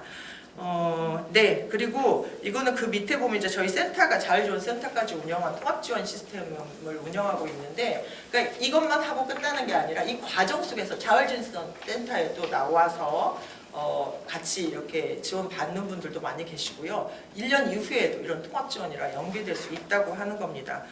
업주들의 대응은 보시면 막 플래카드를 초기에는 해서 특별법 폐지된다, 막 성노동자의 날 이제 이런 거 하고, 그러다가 한 2년 전에 집회를 했어요. 집회를 그 업주들 조직인 한터 쪽을 또 뭐 이렇게 모셔와가지고 하여튼 집회를 했는데, 이때 내세운 게 여성들에 대한 생계 문제였습니다. 언론들이 다 집중했고요. 그러나 그러나 이미 여성들에 대한 자활지원 정책이 있었고 그것에 대한 대응을 그래서 할 수 있었습니다. 이게 되게 중요한 문제예요. 업주들이 여기에 대해서 대응할 때 이 정책이 없으면 굉장히 공격받고 흔들리기가 쉽습니다. 그러나 이렇게 대응을 했습니다. 작년에 이 업주들의 대표를 포함해서 3명이 연달아 구속됐고요. 그리고 이 중에 한 명이 이제 저희 여성들이 다 고소해서 이 지원을 받는 여성들이 고소해서 업주들 다 구속됐고 그 중에 한 명이 이제 출소를 해가지고 또 영업을 또 한 거예요. 설마 나를 또 단속하겠어요? 또 단속을 했습니다. 그래서 좌절했다고 하는데 지금 도로공사도 막 해서 도로를 파헤치고 해가지고 업주들은 계속 연장시청에 와서 항의하고 하는데 내년 상반기 정도는 거의 폐업에 가지 않겠나요? 그래서 어느 정도 업소가 남았을 때 이제 경찰이 집중적으로 단속을 하겠다라고 하는 거여서 그렇게 보면 한 6년 정도의 시간 후에 이제 이게 전체 폐업 이제 내년에 돼야 되겠지만 그래서 저희가 이제 또 했던 활동 중에 선미촌 걷기는 가장 강력한 반성매매 캠페인이었습니다. 그 공간을 보고 매입한 업소들을 보면 뭐 15분 타이머가 있고 그 감시했던 CCTV가 있고 막 그 칸을 막아서 그 예전에 장사가 잘 됐을 때 칸을 막아서 장사했던 그 흔적이 드러나고 해서 이거는 지금도 이제 많은 분들이 오셔서 매입한 업소 보고 이거는 그러니까 성착취 공간을 직접 마주하는 거죠. 저희는 반성매매 스쿨이다 이게. 그래서 걷게 하고 있습니다. 리본 프로젝트로 그 매입한 공간에서 예술가들과 함께 여성들에게 되돌려주는 프로젝트 선미촌을 그래서 전시회를 3년 정도 계속 이어서 했고요. 시에서 이 시티가든 인권공간을 조성했습니다. 선미촌 입구에. 그리고 시티가든 기업공간은 매입한 폐가였는데요. 여기가 업소였던 곳이어서 기업공간으로 조성을 했고요. 그 다음에 이제 성평등 플랫폼은 전주시가 매입한 업소 160평의 방이 20개가 쫙 연이어서 양쪽으로 있었던 그런 성매매 업소였는데요. 매입해서 사회혁신 사업으로 행안부에 재정을 마련해서 성평등 플랫폼을 만들었습니다. 그러니까 업소였던 성착취 공간이 이제 여성 인권과 성평등을 위한 활동 공간으로 바뀌었고 다음 달에 이제 정식 개관을 할 거고요. 여기 선미촌 아카이브 전시관과 여러 가지 여성들의 이제 그 성매매가 없는 그런 성착취가 없는 성평등을 위한 이제 활동으로 아마 여기가 거점이 될 것 같습니다. 지역에서 성평등 활동에. 그리고 선미촌 아카이브 전시관이 상설 전시관으로 지금 준비가 됐고요. 여기도 12월에 개관을 할 겁니다. 그래서 여성인권 예술거리로 이제 요새 걷게 뭐 예술을 위한 작업들 뭐 이렇게 등등이 지금 이렇게 형성이 되어 있고요. 민간여부에는 계속해서 모이고 공부하고 소통하고 협의하고 협상하고 논쟁하면서 지금 이제 가고 있습니다. 마무리하면 직결지는 기획됐던 공간입니다. 지역사회가 그 여성의 고통에 대해서 저는 정말 반성하고 공감하고 연대의 시선으로 해체하고 재구성하면 성평등한 지역사회로 가는 첫걸음이 되지 않을까 생각합니다. 성착취 생태계가 다른 가치로 모인 사람들의 네트워크가 사회적 연대로 이러한 그 균열을 내고 이런 가능성을 만들 수 있다고 보고요. 여기에서 행정과 사법기관, 뭐 시의회, 정치 혹은 이제 여성 단체, 지역의 시민사회 단체가 최소한의 책임을 진 단위의 사회적 합의들이 저는 필요하고요. 여기에서의 구체적인 정책들이 필요합니다. 우리 아까 이제 이전에 어떤 논의 구조에서 그런 얘기했는데 직결지 여성 자활지원 조례가 아니라 직결지 폐쇄 조례가 필요한 거 아니야?라고 하는 얘기를 저희가 했습니다. 사실 이제 그게 어느 지역도 없긴 한데요. 직결지 폐쇄 조례를 하면 폐쇄에 따르는 여러 가지 것들에 대한 것을 예산도 확보하고 정책을 수립하고 거기 한 부분으로 여성들 자활 지원을 하는 방식이 실로 좀 필요한 거 아니야? 라는 얘기를 해봤는데요. 그건 이후에 좀 논의가 됐으면 좋겠습니다. 이상 마치겠습니다. 선미촌 사례는 상당히 언론에 많이 나오고 있고 또 다른 지자체에서도 상당히 많이 이렇게 가서 벤치마킹을 하려고 하는 그런 것 같습니다. 이게 본 의원이 봤을 때는 아무래도 지역사회가 의제를 가지고 공론화하고 특히 공공기관의 책임성을 가지고 주요 시책사업으로 삼았던 게 아마 상당히 주요했지 않나 싶고요. 그렇게 해서 같은 부분들이 조례 제정을 통해서 지금 상당히 직결지 폐쇄에 대한 또 재구성을 위한 좋은 방향성을 제시해주고 있지 않나 그렇게 생각합니다. 다음은 우리 신방진영님의 대구 사례를 한번 들어보도록 하겠습니다. 성매매 직결지 폐쇄 문제에 있어서는 서울이 아닌 지역이 모범적인 선례가 되었네요. 사실 이건 서울 지역에 대한 일종의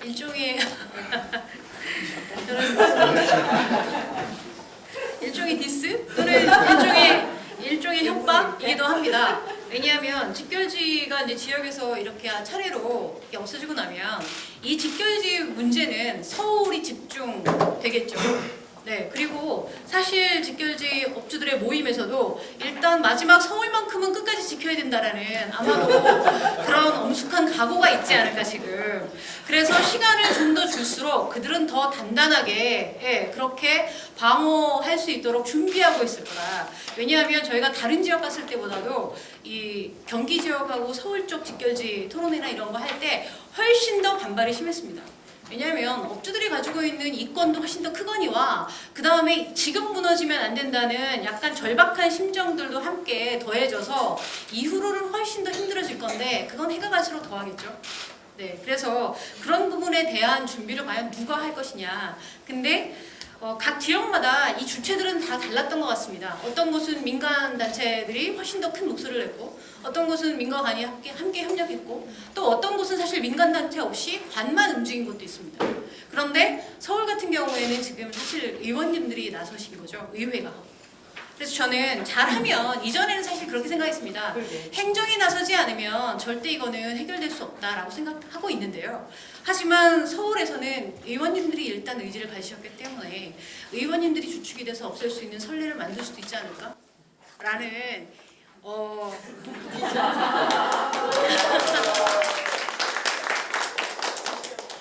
여러분도 아시겠지만 또 하나 저희가 이것을 진짜로 중요하게 생각해야 되는 이유는 독일이나 네덜란드가 성매매를 합법화하고 이런 성매매 직결지가 대규모 알선업자가 운영하는 대규모 이 성매매 업소들이 생겨난 것으로 상당히 언론을 많이 타죠.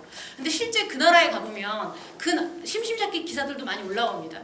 십수년이 지나면서 그쪽의 성매매들이 합법화된 이후에 엄청난 사회적 문제를 일으키고 있고 다들 아시겠지만 서유럽적으로 수많은 인신매매 피해자들이 건너오고 있고 이것들 때문에 그 나라는 나름대로 엄청난 골치를 앓고 있습니다. 그래서 한 번 커진 성매매 직결지를 없애기 위해서 암스테르담시가 지금 그 유리방 업소들을 없애기 위해서 매번 업주들이랑 부딪히고 있거든요. 그래서 오히려 그 지역에서는 한국이 이런 식으로 대응하고 있다는 거에 상당히 관심을 가지고 이런 지원책이나 이런 것들이 어떻게 가능한가에 대해서 상당히 궁금해하고 있거든요. 그래서 저는 문제는 저희가 큰 소리를 치다가도 딱 막히는 부분이 뭐냐 하면 한국 내에 상당히 잘 해나가고 있는데 서울이 유난히 빠진다 뭐 이런 부분이죠. 특히 저희가 여성들, 특히 저희 자갈마당에 있는 여성분들 상담을 많이 합니다. 그런데 지금 현재 직결지 폐쇄 과정에서 저희가 지원 사업에 신청하셔가지고 이 참여하시는 분들이 상당히 많으신데 그분들과 저희가 이후로도 이 문제를 반복시키지 않기 위해서 또 그분들이 증언이 남아 있어야지만 이 사업을 왜 했어야 하는가에 대한 확실한 증거 자료가 되겠죠. 그래서 그분들에 대한 인터뷰를 상당히 상세하게 진행을 하고 있습니다. 근데 그냥 1차적인 상담에서도 나오지만 이분들이 많은 직결지들을 돌아다니신 분들이에요. 지금 현재 30대 초반이거나 뭐 40대 중반이거나 상관없이 대부분 다 10년, 20년, 10대 후반부터 시작해서 성매매 업소에 유입돼서 다니시던 분들인데 서울 쪽 직결지들도 다 다니신 거죠. 수원, 뭐 미아리, 영등포. 그런데 제가 깜짝 놀라는 건 뭐냐면 그나마 서울 쪽이 가장 그래도 일하기가 편하다라는 이야기를 들어야 할 것 같은데 그런데 지금 현재는 직결지 중에서도 가장 업주들이 악랄하고 그 다음에 여성들이 가장 힘들어하는 곳이 어디냐 하면 미아리, 영등포, 수원 직결지 이런 곳들입니다. 왜냐하면 공권력이 전혀 힘을 발휘하지 않으면서 업주들이 완전 기고만장합니다. 사실 업주들이 힘이 세지면 여성들은 당연히 고생할 수밖에 없습니다. 왜? 업주들이 말하는 것이 곧 법이니까요. 그래서 그런 부분에 있어서는 정말 저는 서울이 지금부터 정말 중요하다. 그리고 서울에서 부르실 때마다 정말 남다른 각오를 하고 오게 됩니다. 지원군. 부디 좀 빨리 해결해 주십사. 저희가 잘하면 뭐합니까?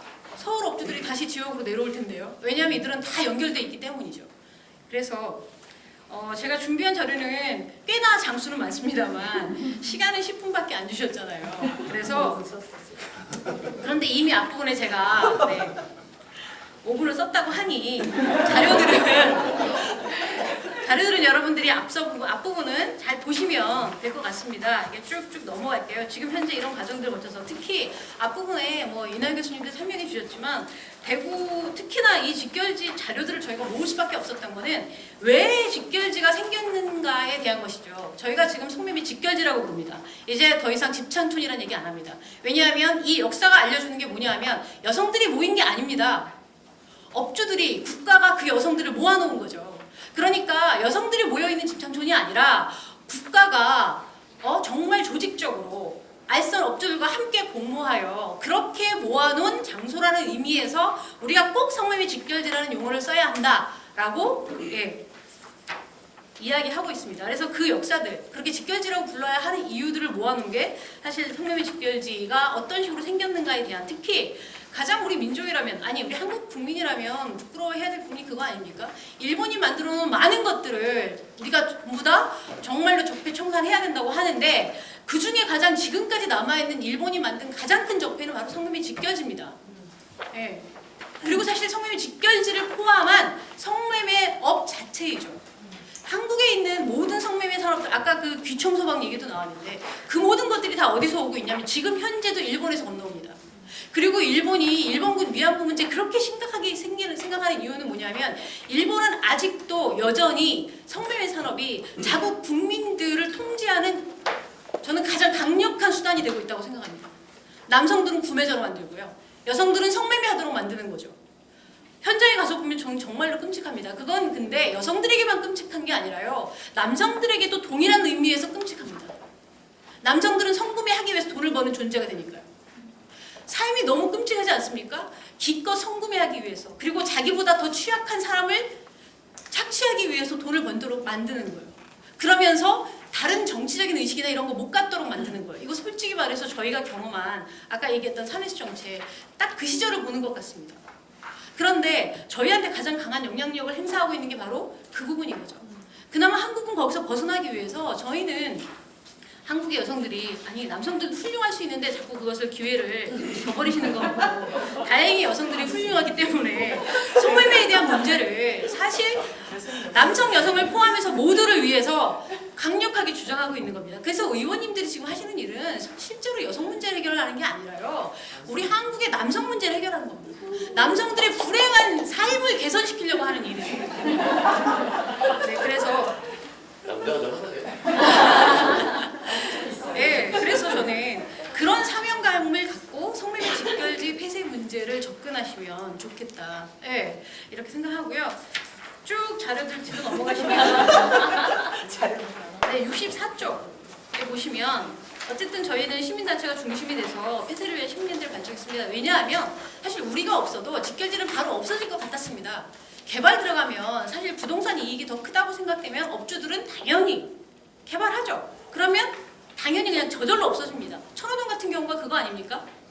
업주들은 개발되는 마지막 날까지 영업하면서 영업이익 다 가져가고요. 그 다음에 개발되고 나면 그 다음에 부동산 이득을 다 취득하고요. 근데 만약에 그런 식으로 폐쇄가 되면 그 이후에는 어떻게 될까요? 저는 그건 진정한 의미에서 직결지 폐쇄가 아니라고 봅니다. 왜? 영업이익 다 가져갔죠. 그 다음에 거기 성매매 업소를 운영했던 것만으로 엄청난 부동산 이익까지 취득했습니다. 그러고 나면 그 사람들이 성매매업을 포기할까요? 아니죠. 그 지역에 있던 성매매 직결지 업주들은 정말로 더 많은 부동산 수익까지를 포함해서 더 많은 수익을 가지고 또 다른 성매매업을 개척합니다. 왜? 부동산 수익에다가 그 다음에 성매매로 인한 이득까지 다 가져가는데, 그리고 누가 뭘 하지 않는데 왜 그 영업을 포기하겠습니까? 저는 그걸 막는 것이 진정한 의미의 성매매 직결지 폐쇄라고 보고요. 거기서 여성들에 대한 사실 자활지원은 보상의 의미도 있고, 그다음에 정말 진정한 의미에서는 여성들을 위해서 정말 우리가 진심을 다해 지원해야 된다고 생각합니다. 정말 사과하는 의미를 담아서요. 그런데 아주 속물적인 의미만 계산하자면 실제로 직결지 폐쇄에서 업주들의 힘을 빼기 위해서는 아까도 말씀하셨다시피 업주들이 가장 자신들의 방어도구로 삼는 것이 여성들입니다. 그 업주들과 여성들 사이를 갈라놔야 하고, 그 다음에 업주들의 힘을 빼야지만 여성들이 거기서 통제권에서 벗어납니다. 근데 그 뺄 수 있는 가장 큰 힘이 뭐냐면 공권력이 살아있다는 걸 보여주는 거죠. 왜냐하면 여성들은 폐쇄 국면에서 어디에 가야지 내가 먹고 살 수 있는지 모릅니다. 그런데 공권력이 업주들과 딱 결탁해 있고 업주들이 모든 힘을 가지고 있다고 생각되면 끝까지 거기 기탁할 수밖에 없습니다. 그런데 공권력의 힘을 보여주고 업주들에 대해서는 우리가 이제는 가만두지 않을 거야. 하지만 여성들에 대해서는 우리가 정말 끝까지 최선을 다해서 보상하고 지원할 거야. 라는 의지를 보여주면 여성들은 당연히 공권력에게 기댈 수밖에 없습니다. 그게 바로 자활전 조례인 거죠. 그렇게 될 때 업주들의 힘을 빨리 뺄 수가 있죠. 그리고 경찰 문제도 마찬가지인데요. 그렇게 될 때 경찰 단속도 제대로 이루어집니다. 대구 같은 경우에도 저희가 2014년부터 이 시민연대 발족한 이후부터 경찰이 끊임없이 요구한 게 단속하는 거 좋은데 단속 나갈 때 여성들 집중해서 단속하는 게 아니라 단속에 걸리더라도 여성들에 대해서는 처벌하지 않겠다고 하고 참고인 준수만 받고요. 그 다음에 구매자하고 그 다음에 알선업자, 특히 건물주. 왜냐하면 성매매 알선업자도 마찬가지지만 가장 큰 업주가 누구겠습니까? 가장 큰 많은 자산을 가지고 있는 자본가들입니다. 그게 바로 건물주인 거죠. 그래서 저희는 단속의 가장 중요한 포인트가 누구였냐면 건물주였습니다.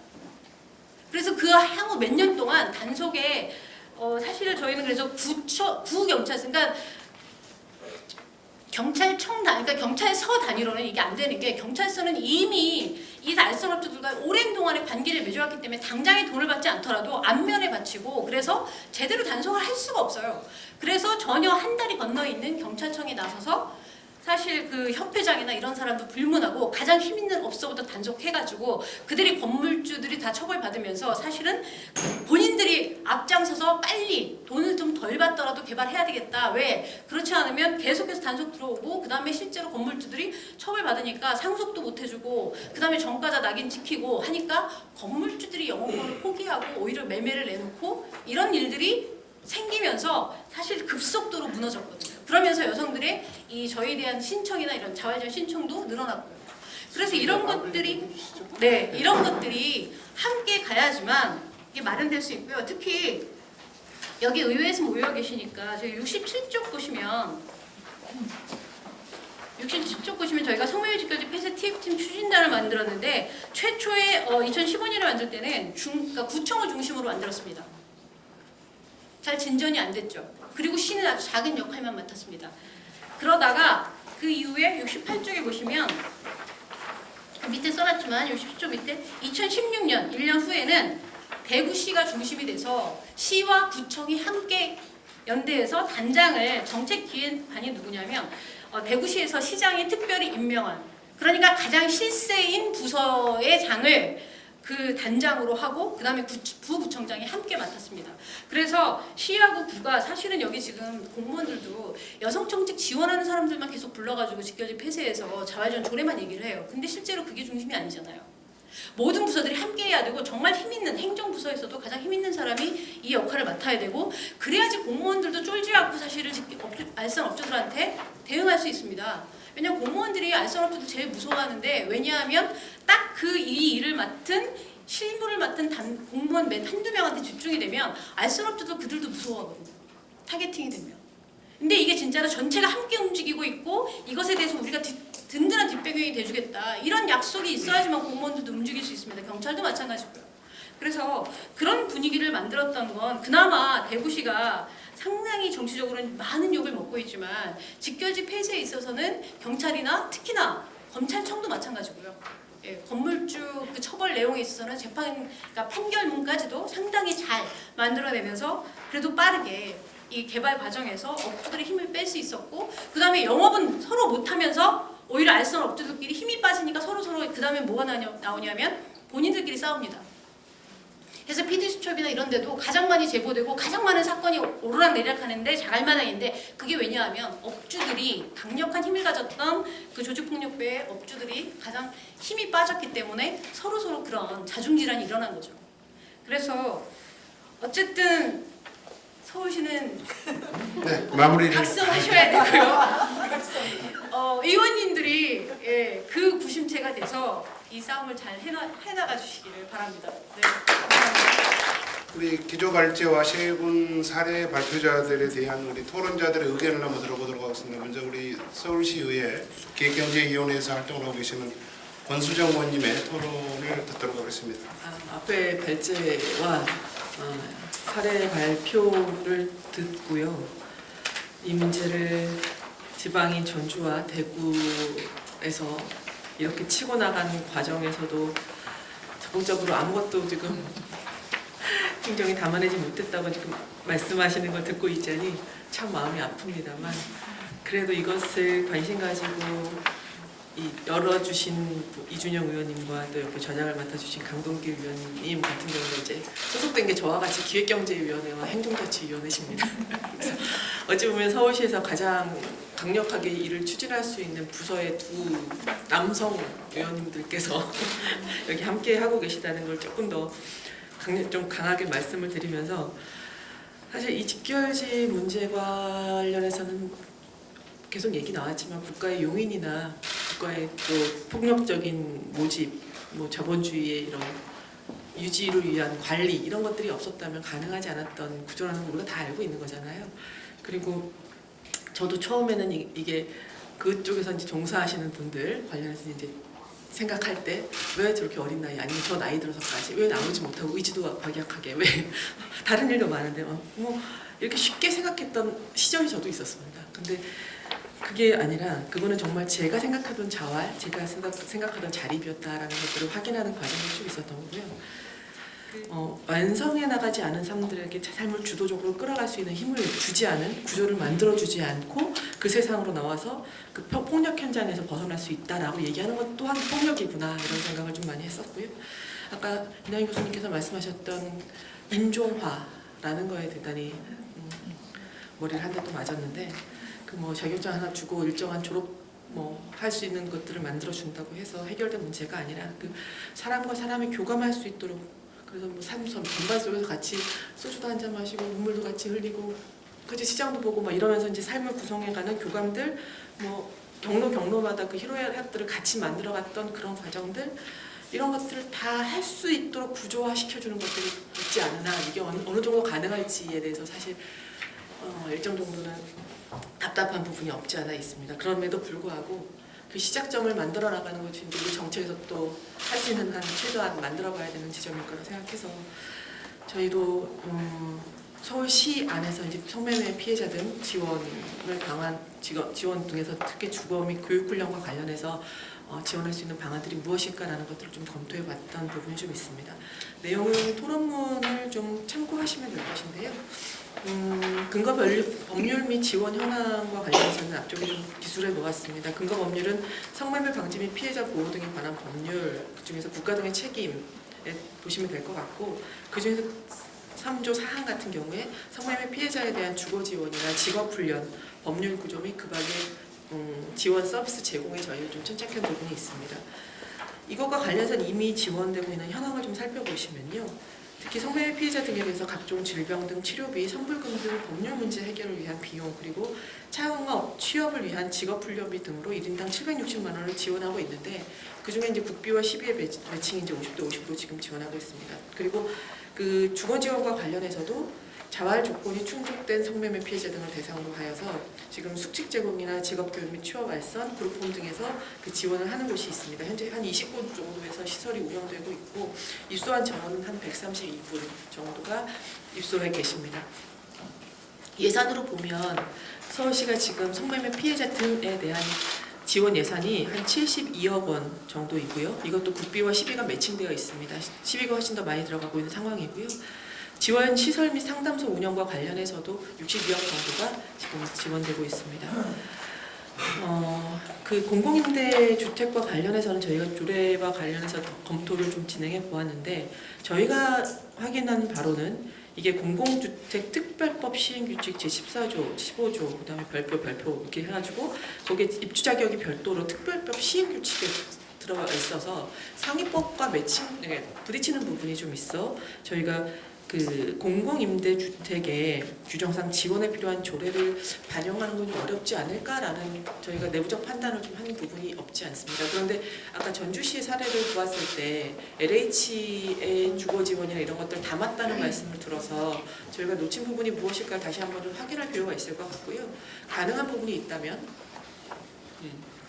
저희가 서울시가 늦게 시작한 만큼 좀 더 치고 나가야 되지 않겠습니까? 네, 노력해보도록 하겠습니다. 기술교육원 교육훈련 관련해서는 좀 적극적으로 좀 찾아보았어요. 저희가 4개의 기술교육원이 있습니다. 번역별로 다 남부, 동부, 중부, 북부 이렇게 되어 있고 과정은 대단히 많이 있어요. 정규 과정은 좀 길게 되어 있고 단기 과정은 짧게 진행하고 있는데 이것과 수료생활과 연계해서 취업률은 그래도 좀 높은 편에 속합니다. 특히나 정기 과정을 수료한 분들과 관련해서는 취업과 연계되는 것들을 적극적으로 지금 진행하고 있는데 이 조례와 관련해서도 좀 검토해 보았습니다. 그 서울특별시 직업교육훈련 시설의 설치 및 운영에 관한 조례에 따르면 거기에 동조례 5조 2항에서 기초생활수급권자 등을 우선 입학 대상자로 규정할 수 있다라고 되어 있거든요. 이 부분을 좀 차용하여서 저희가 지금 사회복지사법법 제2조에 따른 사회복지시설의 거주자로서 여기 성매매 직결지 피해자분들에 대한 자활 지원을 특히나 이 교육훈련 지원을 가능하겠다라는 것들을 좀 판단한 부분이 좀 있습니다. 시설 입소 성매매 피해자들의 우선 입학이 가능한 상황이 확인이 되었으므로 이것을 저희가 조례에 담되 혹여라도 그분들의 삶에 대해서 혹시라도 비밀 보장이 되는 방안들에 대해서는 저희가 조심스럽게 준비할 필요가 있겠다라는 확인을 좀 했어요. 시간이 좀 저희들도 많이 있지 않으니까 조례 방향들은 뒤쪽에서 좀 보시면 될 것 같고요. 아까 말했던 것 부족한 부분이 있다면 조금 더 토론과 많은 분들의 의견을 받아서 담아낼 필요가 있겠다는 생각을 했고 아까 잠깐 던져진 얘기처럼 집결지 폐쇄 조례가 맞는 거 아닐까라는 고민도 살짝 저도 들었습니다. 이게 조금 더 광범위하게 담을 수 있겠다라는 생각이 좀 들었는데 저희 서울시가 이제 시작하는 방향에서 이 정도도 사실 서울시 안에서도 다양한 의원들도 존재하고 행정이 먼저 나서는 과정에서 고민을 좀 많다는 말씀을 드려야 되겠습니다. 그건 이제 좀 이 정도로만 좀 정리해드리면 될 것 같고요. 저는 이 집결지 폐쇄 이후에 성매매 여성들의 피해 지원 이것도 중요하지만 특히 서울 지역에서는 이미 뒤로 숨어 버렸고 더욱더 다양해지고 그다음에 정말 깊숙이 연관되어 있는 다른 성착취 현장에 대한 그 산업에 대한 그 자본주의에 대한 이 맥을 끊어낼 수 있는 다양한 또 노력들과 싸움들이 연속되지 않으면 이것은 또 다른 형태로 다 집결지가 또 형성될 수밖에 없지 않을까라는 고민도 함께 말씀드리면서 그 길에 같이 여기 앞에 계신 두 분과 함께 열심히 다른 의원님도 모아서 진행해 보도록 하겠습니다. 고맙습니다. 굉장히 브레인이라고 그랬는데요. 우리 권수정 의원, 이준영 의원보다 훨씬 더 브레인입니다. 아마 같이 의논하고 같이 함으로 인해서 좋은 방향이 나오지 않을까 상당히 기대를 해봅니다.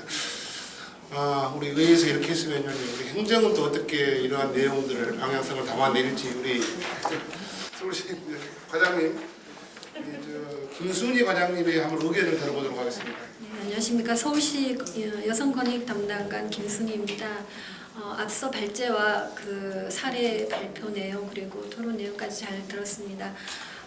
토론 내용에서 권수정 의원 말씀하신 일부 서울시 지원 현황 좀 설명드렸는데요. 제가 말씀드릴 내용은 토론 내용이라기보다는 서울시에서 어떻게 성매매 방지를 위한 사업을 하고 있고 또 성매매 직결지 여성들을 위한 어떤 지원 사업들을 하고 있는지에 대한 현황 부분을 좀 소개해드리는 그런 시간으로 생각하시면 되겠습니다. 성매매 직결지 현장을 지원하고 있습니다. 그리고 그 사업뿐만 아니라 위기 10대 여성 보호 및 지원 사업도 그리고 불법 성산업 감시 및 성매매 예방 이런 사업들도 다양하게 펼쳐나가고 있습니다. 총 그 사업비는 지금 이러한 지원 사업을 위해서 한 100억 원 정도의 사업비를 지금 집행을 하고 있고요. 그 국비가 한 24억 정도 되고 서울시가 한 75억을 지금 부담을 하고 있습니다. 주로 그 사업 내용을 좀 구체적으로 들여다보면 성매매 피해자 지원 시설 20개소가 있습니다. 이들에 대한 운영 지원비와 그리고 직결지 여성들을 위한 구조 지원 사업 이런 것에 한 72억 원의 그 사업비를 집행하고 있고요. 그다음에 성매매 직결지 현장에 대한 지원만 한 3억 3천만 원 정도 하고 있고. 그리고 불법 성산업 감시 5억 5천만 원 정도 기타 이런 사업들을 추진하고 있습니다. 성매매 직결지 현장 지원 사업에 대해서 좀 들여다보면은 현황 위주로 금년도에 하고 있는 사업을 좀 설명을 드리도록 하겠습니다. 그래서 목적 자체는 현재 직결지 3개소에 대해서 성매매 여성의 탈성매매 촉진하고 이들의 자아를 유도하는 것을 목적으로 하고 있습니다. 그래서 현재 계속 앞부분에서도 설명이 되었지만 3개소가 있습니다. 천호동과 영등포 그리고 미아리가 있습니다. 그래서 지금 213개 업소에 여성들이 한 568명 정도 되고 있고요. 2018년도 5개소에서 지금 청량리와 영산이 폐쇄되어서 3개소에 여전히 지금 잔존하고 있는 상황입니다. 주요 사업 내용을 좀 들여다보면 직결지 현장 지원 센터라고 해서 열린터라고 저희가 말을 하고 있습니다. 여기에 지금 열린터에 있는 그 현장 상담소 3개소에서 이들 그 성매매 여성에 대한 현장 상담 그리고 이들에 대한 심리치료 및 정서 회복 그리고 법률 의료 지원 직업훈련 이런 사업들을 하고 있습니다. 그래서 지금 여가부 지침과 저희 그 자체 예산에 의해서 1인당 760만 원을 좀 한도로 해서 지원하고 있는 상황입니다. 또한 그 자치구에서도 3개 직결지 자치구에서 그 지역 협의체를 운영하고 있는 걸로 알고 있습니다. 그래서 여기에서는 그 자치구 여성정책과 그리고 유관 기관인 위생과 그리고 건축가와 경찰서, 소방서 이런 유관 기관의 부상자들이 구성해서 정기적으로 모임을 갖고 탈성매매를 위한 사업들에 대해서 대책을 논의하고 방안을 모색하고 있는 걸로 알고 있습니다. 지금 오늘 뭐 이 시의회 주최로 해서 이런 토론회가 열리는 이유도 지금 3개 직결지가 도시정비 사업으로 해서 어쨌든 그 폐쇄의 어떤 지금 폐쇄와 또 탈성매매 여성을 위한 지원 사업의 필요성이 대두되었기 때문이라고 생각합니다. 그래서 저희 서울시 차원에서도 올해 내년도부터 좀 더 이들에 대한 지원 사업을 확대하기 위해서 노력을 하고 있습니다. 그래서 도시 정비 사업에 따라서 나오게 될 탈성매 여성의 증가, 그들에 대한 예상과 이들을 위한 사업을 준비를 하고 있는데요. 우선 첫 번째 이런 직결지뿐만 아니라 사실 성매매 여성이 직결지뿐만 아니라 저희가 조사한 바에 의하면 한 서울시 11개 지역 정도의 그 여성들이 있는 걸로 알고 있습니다. 그래서 저희가 조사한 바로는 종로 상가라든가 쪽방촌이라든가 또 매경주집 이런 사각지대 성매매 여성들이 있습니다. 그래서 이들이 주로 중고령층에 속하고 사실 우리가 열린터 직결지에 대해서는 여가부에서 어떤 지원에 대한 어떤 근거도 마련되어 있지만 이들에 대해서 정말 사각지대여서 직결지뿐만 아니라 이들에 대해서도 좀 사회 적응 프로그램 이런 걸 신설해서 사업을 좀 추진하고자 합니다. 사업 내용은 우선 이들이 최소한의 직업을 체험할 수 있고 사회 적응을 할 수 있는 일자리 프로그램을 좀 지금 준비를 하고 있는데 주로 이제 수공예품 이렇게 뜨개질해서 수세미를 만든다든가 그다음에 천연 화장품을 제작한다든가 과일청을 만든다든가 이런 제작 사업하고 그리고 이제 이미 탈성매매해서 사회에 좀 적응하고 있는 여성들과의 멘토 멘티 프로그램 운영하고 관계 형성을 하고 그리고 이들이 또 사회에 나가서 직업 어떤 적응할 수 있는 직업 훈련 프로그램, 인턴십 프로그램 이런 것들도 준비해 보려고 하고 있습니다. 두 번째는 직결지의 현장 강화, 직결 지원 사업을 좀 강화하는 측면에서 현재 직결지 열린터들이 굉장히 여러 가지 좀 장소도 조금 열악한 걸로 알고 있습니다. 그래서 내년도에는 임대료를 현재 법정 지원금이 25만 원에서 25만 원 더 추가해가지고 이들이 좀 넓은 공간에서 좀 더 이런 활동들을 좀 더 활발히 할 수 있도록 하는 것도 저희가 지금 검토하고 있습니다. 그리고 또 하나 아까 전주의 선비촌의 사례도 있었습니다만은 저희 시 차원에서도 시뿐만 아니라 구 차원의 어떤 여성인권 허브 기구센터 이런 것들에 대한 자치구에서의 어떤 수요도 좀 있고 시에서도 그런 것이 좀 필요할 거라고 생각해서 여성인권 회복 및 성매매 방지에 대한 공감대를 확산할 수 있는 성평등 활동 활성화를 위한 플랫폼 역할을 할 수 있는 그런 어떤 지자체 직결지 내의 어떤 인권센터 이런 것들을 할 수 있도록 시와 연계해서 시 성평등 활동 지원센터 연계할 수 있는 그런 방안도 저희가 좀 고민하고 있고, 자치구의 어떤 공모 사업을 통해서도 좀 할 수 있도록 아마 세계 직결지 자치구는 좀 대상이 될 수 있지 않을까 그런 기대를 해보고 있습니다. 또 지금 좀 전에 권수정 의원님 말씀하신 내용이기도 한데, 주거 문제의 해결이 이들에 대한 좀 시급한 문제이고 꼭 필요한 사업이라고 생각을 해서 그룹홈 지금 3개소 하고 있지만 LH공사라든가 SH공사 이런 공공주택 입주해서 이들이 정말 자립을 할 수 있는 어떤 기본적인 터전을 마련할 수 있도록 이들에 대한 지원을 할 수 있도록 SH, LH 공사와 연계해서 공공임대주택 입주하고 전세 자금도 제출받을 수 있도록 좀 저희들이 적극 안내하고 지원할 예정입니다. 또한 이 탈성매매 여성과 이들에 대한 자립은 저희 시만 할 수 있는 부분은 아니고 중앙정부하고 같이 협력해서 해야 되는 부분이어서 저희가 여가부 여성가족부하고 지속적으로 이들에 대한 지원에 대해서 좀 이렇게 건의를 하고 있습니다. 지난 11월인가 그때도 갔고 또 계속 이제 그쪽하고 네트워크를 해서 지금 시급하게 직결지 문제를 지금 논의하고 있지만 이들뿐만 아니라 중고령층 생계형의 그런 어떤 성매매 여성들을 위한 그런 밀집 지역의 여성들을 지원할 수 있는 그들이 또 개별 지원 대상으로도 포함될 수 있도록 저희가 정책 어떤 지침이라든가 법의 어떤 개선 이런 부분들을 건의하고 있습니다.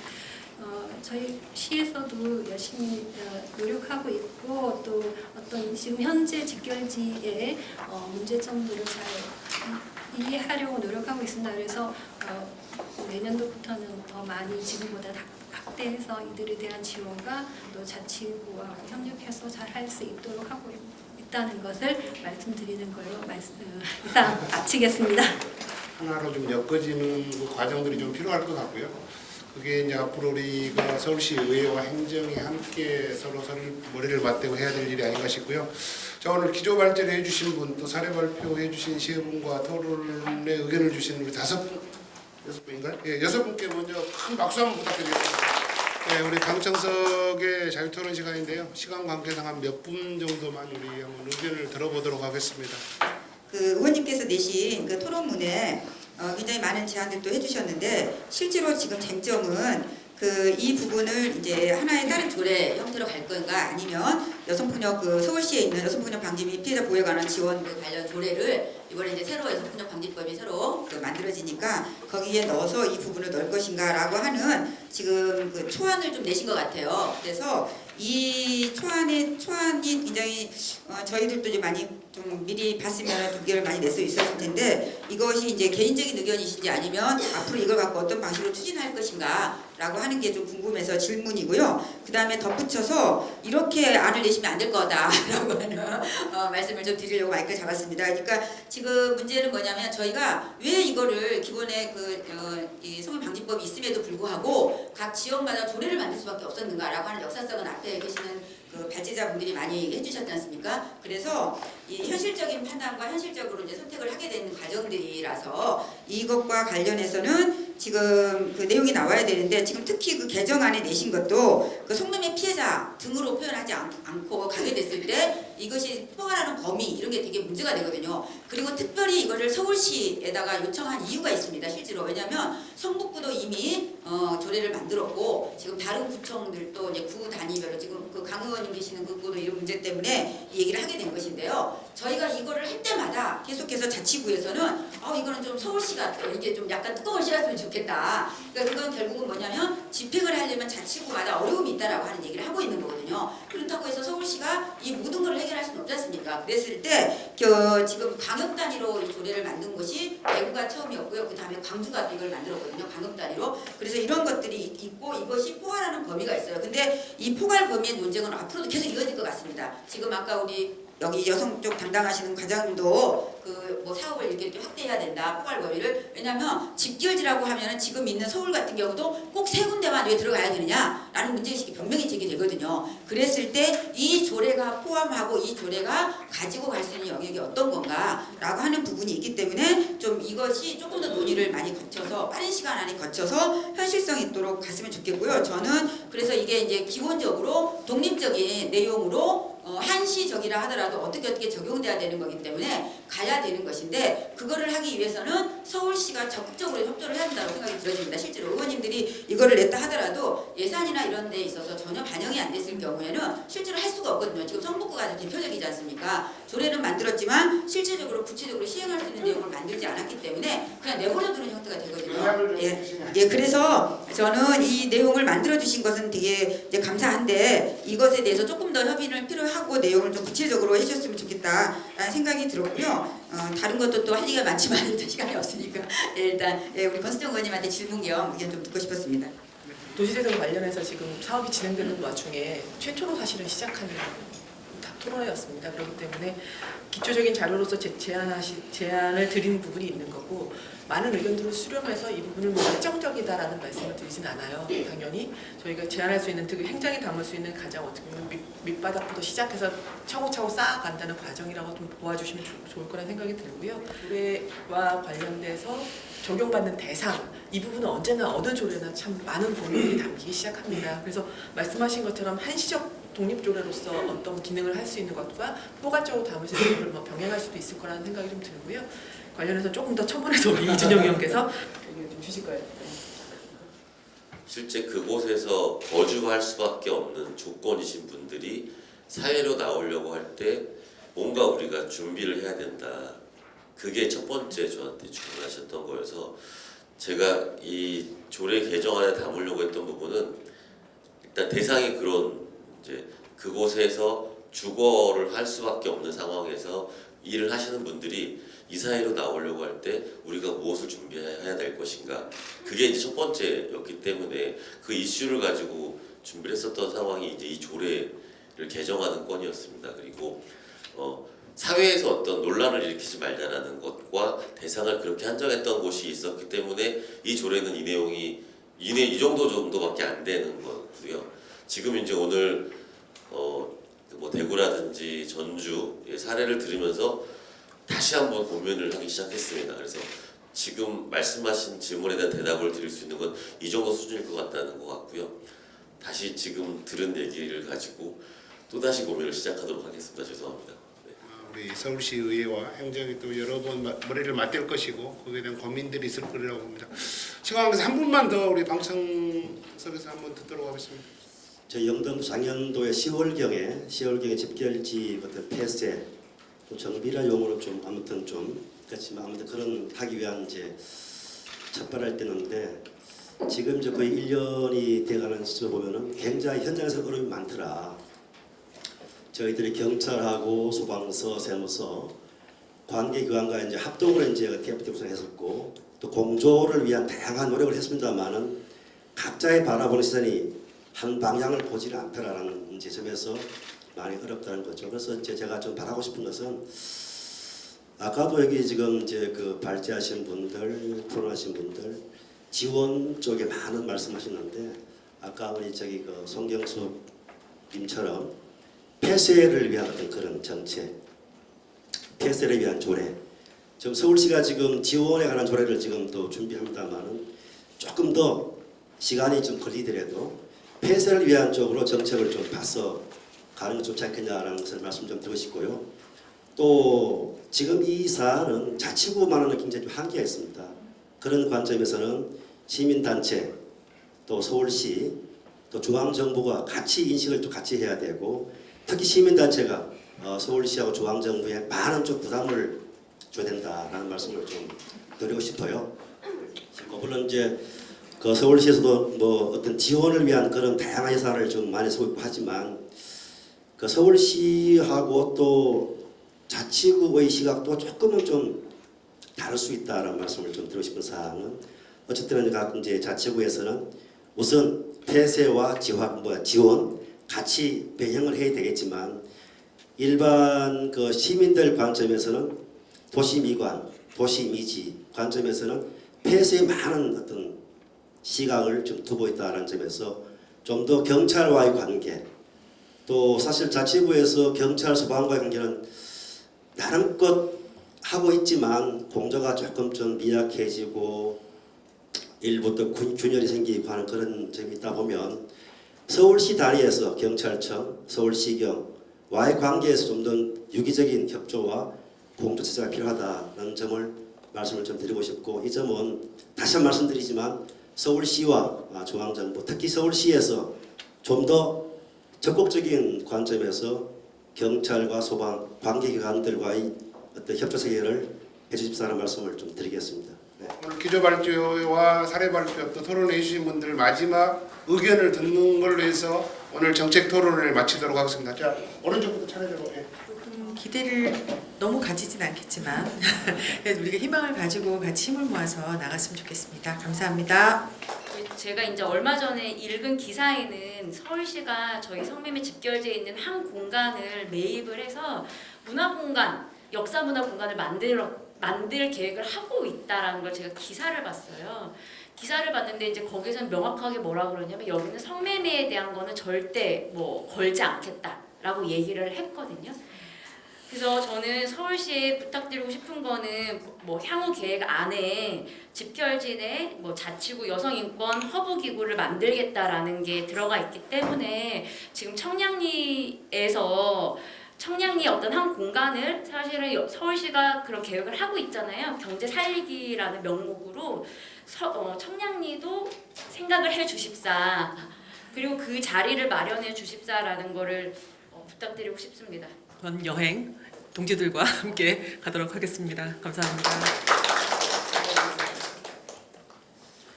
네, 뭐 말씀 다 드렸고요. 드린 말씀 잘 실행할 수 있도록 네, 잘 발로 뛰어서 노력하겠습니다. 네. 성매매 통념은 사실 한 30분, 1시간 들어서 잘 안 깨져요. 정말 6년째 저는 똑같은 얘기를 저희가 되게 많이 하는데, 그래서 저희 민간여부의 사업 그 정관의 첫 번째 사업이 반성매매 교육하고 행동이에요. 그거를 계속 지역사회에서 한다. 두 번째가 이제 그 여성인권 자활도 이제 이렇게 중요하게 그 두 가지가 가져가서 그거를 계속해야, 아까 이제 우리 과장님께서 그 어려움 한 방향을 보지 않는다라고 하는 거는 가치 공유의 문제가 필요하다고 생각해서 그거 되게 열심히 좀 하셨으면 좋겠고, 관련 부처가 다 모여서 지속적으로 검토하고 하는 민간여부 이외에도 행정여부에도 진행돼서 그렇게 어쨌든 관련 부처가, 근데 거기에 이제 중심 있게 정말 지치지 않고 끌고 가는 어떤 힘, 이건 필요한 것 같아요. 그걸 어떻게 만들 거고, 그 다음에 서울시가 아까 늦게 한 만큼 더 치고 나가자라고 하는 욕심 더 부리셔가지고 획기적인 지원 내용 나왔으면 좋겠습니다. 지금 하고 있는 지역 조례보다 훨씬 더 뛰어난 서울 아닙니까? 네, 기대하겠습니다. 그러니까 자활지원 조례가 먼저 있는 게 아니라 실제로는 직결지 폐쇄를 해야 되는데 여태 두고 있다는 게 문제거든요. 그래서 직결지 폐쇄라는 큰 그림 안에 여성들에 대한 자활지원 조례는 어떻게 해야 되는가라는 고민을 해야 되는데, 폐쇄를 어떻게 할 것인가에 대한 고민은 없고 자활지원 조례 어떻게 만들지 이것만 얘기하고 있으면 이건 정말 아무 답이 없다는 거죠. 여성들 때문에 직결지가 있는 게 아닌 것처럼 폐쇄를 위해서 자활지원 조례가 모든 걸 다 하는 게 아니란 말입니다. 예, 그래서 저는 대구에서도 마찬가지지만 대구에서도 그러니까 직결지 폐쇄에 대한 동의를 하고 그 다음에 이것을 위해서 큰 그림을 그린 다음에 그 안에 자활지원 조례가 만들어졌습니다. 그래서 서울시에서도 이 여성들 지원 어떻게 할지 라는 지역적인 고민이 아니라 시가 어떤 식으로 이것을 폐쇄를 하기 위해서 어떤 방법으로 어떤 방향으로 할 것인가에 대한 고민을 하도록 만드시는 게 우선적이라고 생각하고, 가장 기본적인 얘기를 하자면 폐쇄를 위한 조례는 사실 필요 없는 게 법이 있습니다. 성매매 방지법에 분명히 성매매는 불법입니다. 그런데 공권력이 두 눈 다 뜨고 있는데도 불구하고 영등포 미아리 직결지 업주들이 우리 성매매 계속 할 거다라고 주장하는 게 말이 됩니까? 네, 이거 정말 무법천지잖아요. 그걸 매일 보게 하고 있는 거죠. 그래서 저는 이것에 대한 기본적인 문제제기부터 시에다가 던지면서 폐쇄를 위해서 큰 그림 어떻게 그릴래? 그리고 나서 지원 조례는 정말 여성들에 대한 지원은 여성들은 그 그림만 있으면 나올 수 있다. 그리고 정말 우리가 할 수 있는 최소한의 것들을 준비하면 된다. 다른 지역이 했으니까. 이렇게 저는 가면 될 거라고 생각합니다. 여성들만 자꾸 생각하도록 하면 오히려 여성들 때문에 못하고 있는 것처럼 이게 오해들을 하고 있거든요. 그래서 못하고 있는 건 바로 시고 우리입니다. 네. 네, 그 부분을 분명히 해서 시에서 네, 주신 말씀 던져주시기 잘 바랍니다. 네. 가슴 깊이 받겠습니다. 자, 마지막으로 안내 드리는 걸로 모두 마치도록 하겠습니다. 박수로 마치겠습니다. 반성하겠습니다. 그리고 앞으로 좀 더 노력하도록 하겠습니다. 감사드리고요. 참 하길 잘했다라는 생각을 해주시기에 이분들이 해주셔서 너무 감사하고요. 서울이 가지고 있는 특성이 있는데요. 첫 번째는 우리 신박진영 대표가 말씀하신 것처럼 너무 재산권이 커요. 그러니까 재개발이 되면 몇십억이 돼버립니다. 그 작은 게. 그리고 하나하나가 방으로 인정이 되면 아파트 몇 채를 받게 되는 뭐 그런 어려움이 있고요. 다만 또 하나 서울이 가지고 있는 특성 중에 하나가 주민들이 자기 재산권들을 키우기 위한 집단민원에 단체장이 호응할 수밖에 없는 그런 것들이 있습니다. 그러니까 그런 의지들을 조금 모아내는 작업들이 필요할 것 같고, 그런 의지들을 모아서 획기적인 대안을 한번 빨리 찾아보도록 최선을 다하겠습니다. 고맙습니다.